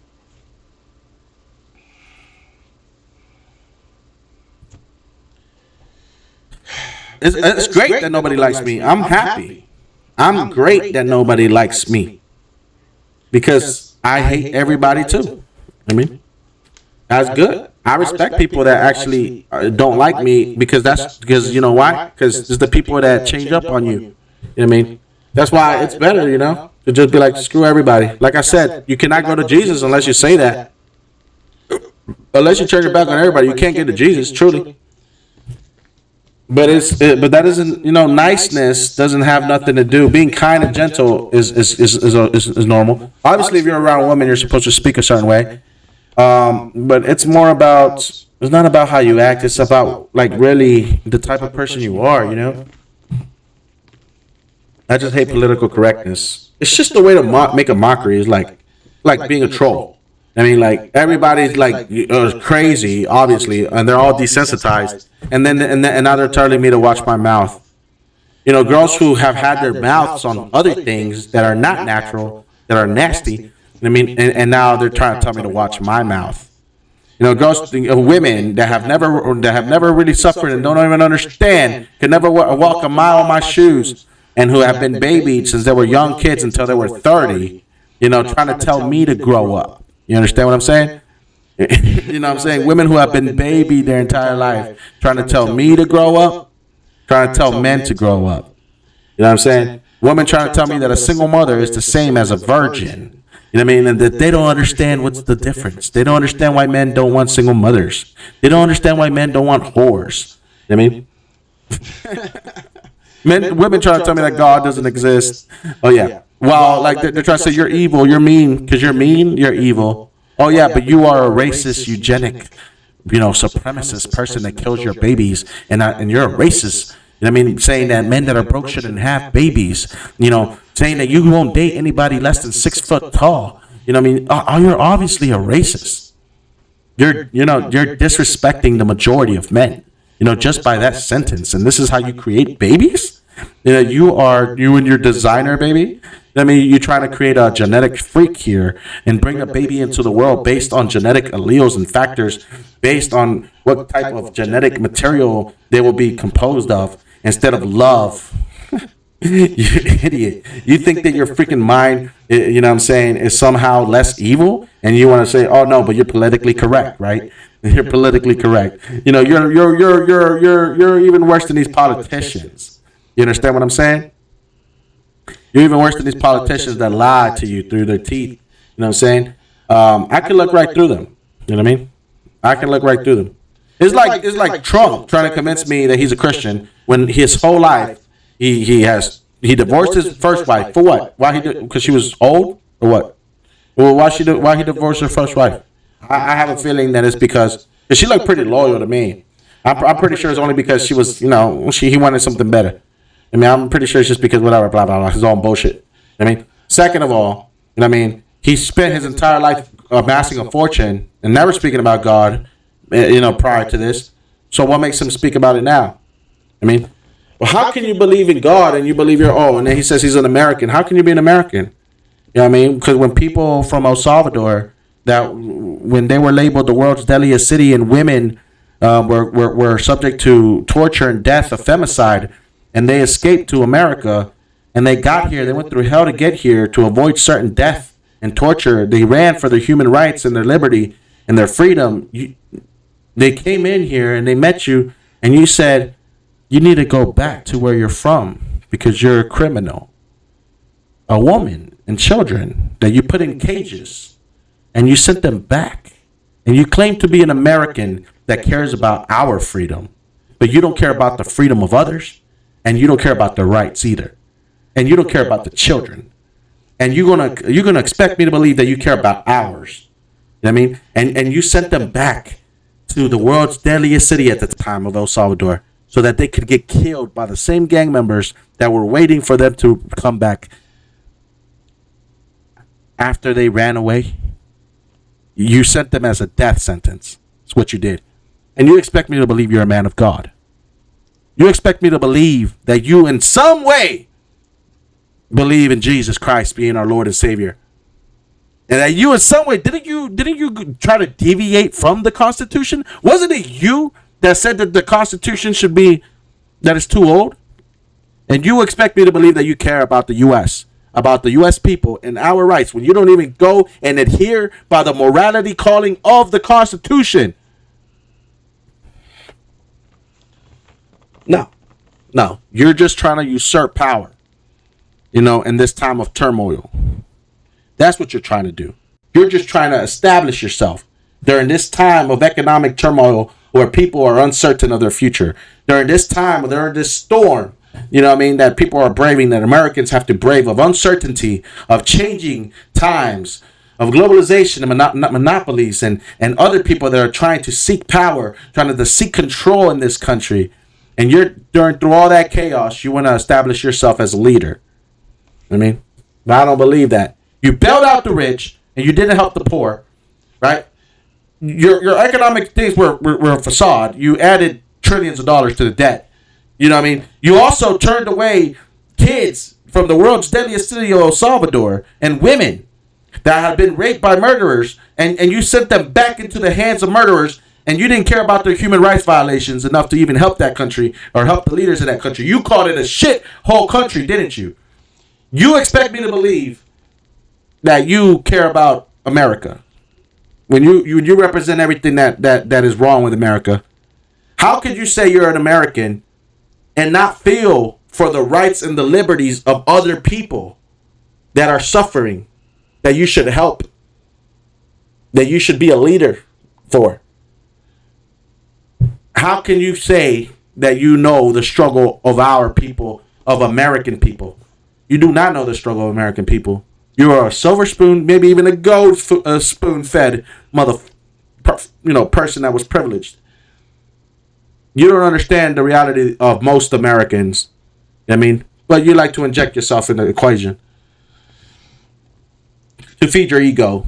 And to say, "Oh, thank you, Trump, for everything." But tell me, how could you turn away, women from a quote unquote shithole country that you said it was, and send them back into the hands of the people that killed them, that had raped them and had killed them? Terrorists, how you call it. Don't lie to me, pussy. You know what I mean? You're not a Christian, and you do not care about this country. So don't lie to me. Well, by those things, it's very hard for me to, for me to believe that. You know what I'm saying? Again, a lot of people say he did a lot of right, but I guess that being the minority, you don't know how it affects us in that way. In a sense that that's what happened. At the same time, we were the world's deadliest city, so I mean, your country. So yeah, it was pretty bad. You know what I mean? And or El Salvador was anyway. So everything happens for a reason. And I guess I gotta apologize for calling Mr. Trump a pussy, but you know what I mean, because he grabs them by that, right? Anyway, so look, the point I'm trying to make is that Ben Shapiro is also a pussy, and so is Charlie Kirk. Because all these people, it doesn't matter. It doesn't matter because everything happens for a reason, and what they chose to do was just not what God is, not Christ-like. It's not what. It's not religious. It shows no empathy. It shows zero empathy and zero sort of respect and tone deafness in a way, and then a lot of virtue signaling. You know what I mean? And that's just not what I believe. God is not God's plan. Is not God's influence or the Holy Spirit moving within that person. And reading the audio clips of Capitol where he said, "I want to seem very powerful." It doesn't really seem like the only reason he staged the Capitol Hill thing. Not the only reason, but one of the main reasons that he wanted to do was to seem powerful, seem how strong and powerful he is. That's something that was a big deal for him, and that's what his own people said, and he said, that's what he wanted to achieve.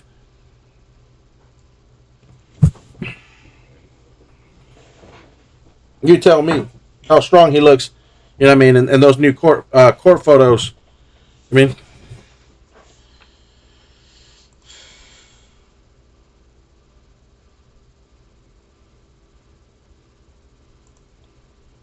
I follow politics. I'm not just one of those people that just because I hate Trump, I got to be part of this, or I don't have my own real opinion, whatever. No.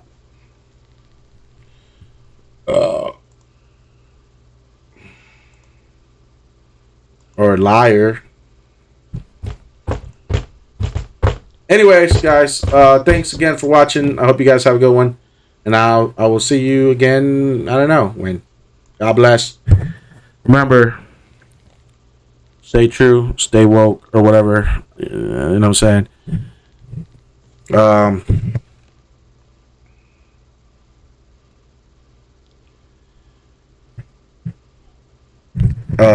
was gonna say something. I got nothing. Hope you do great, and shout out to the Almighty.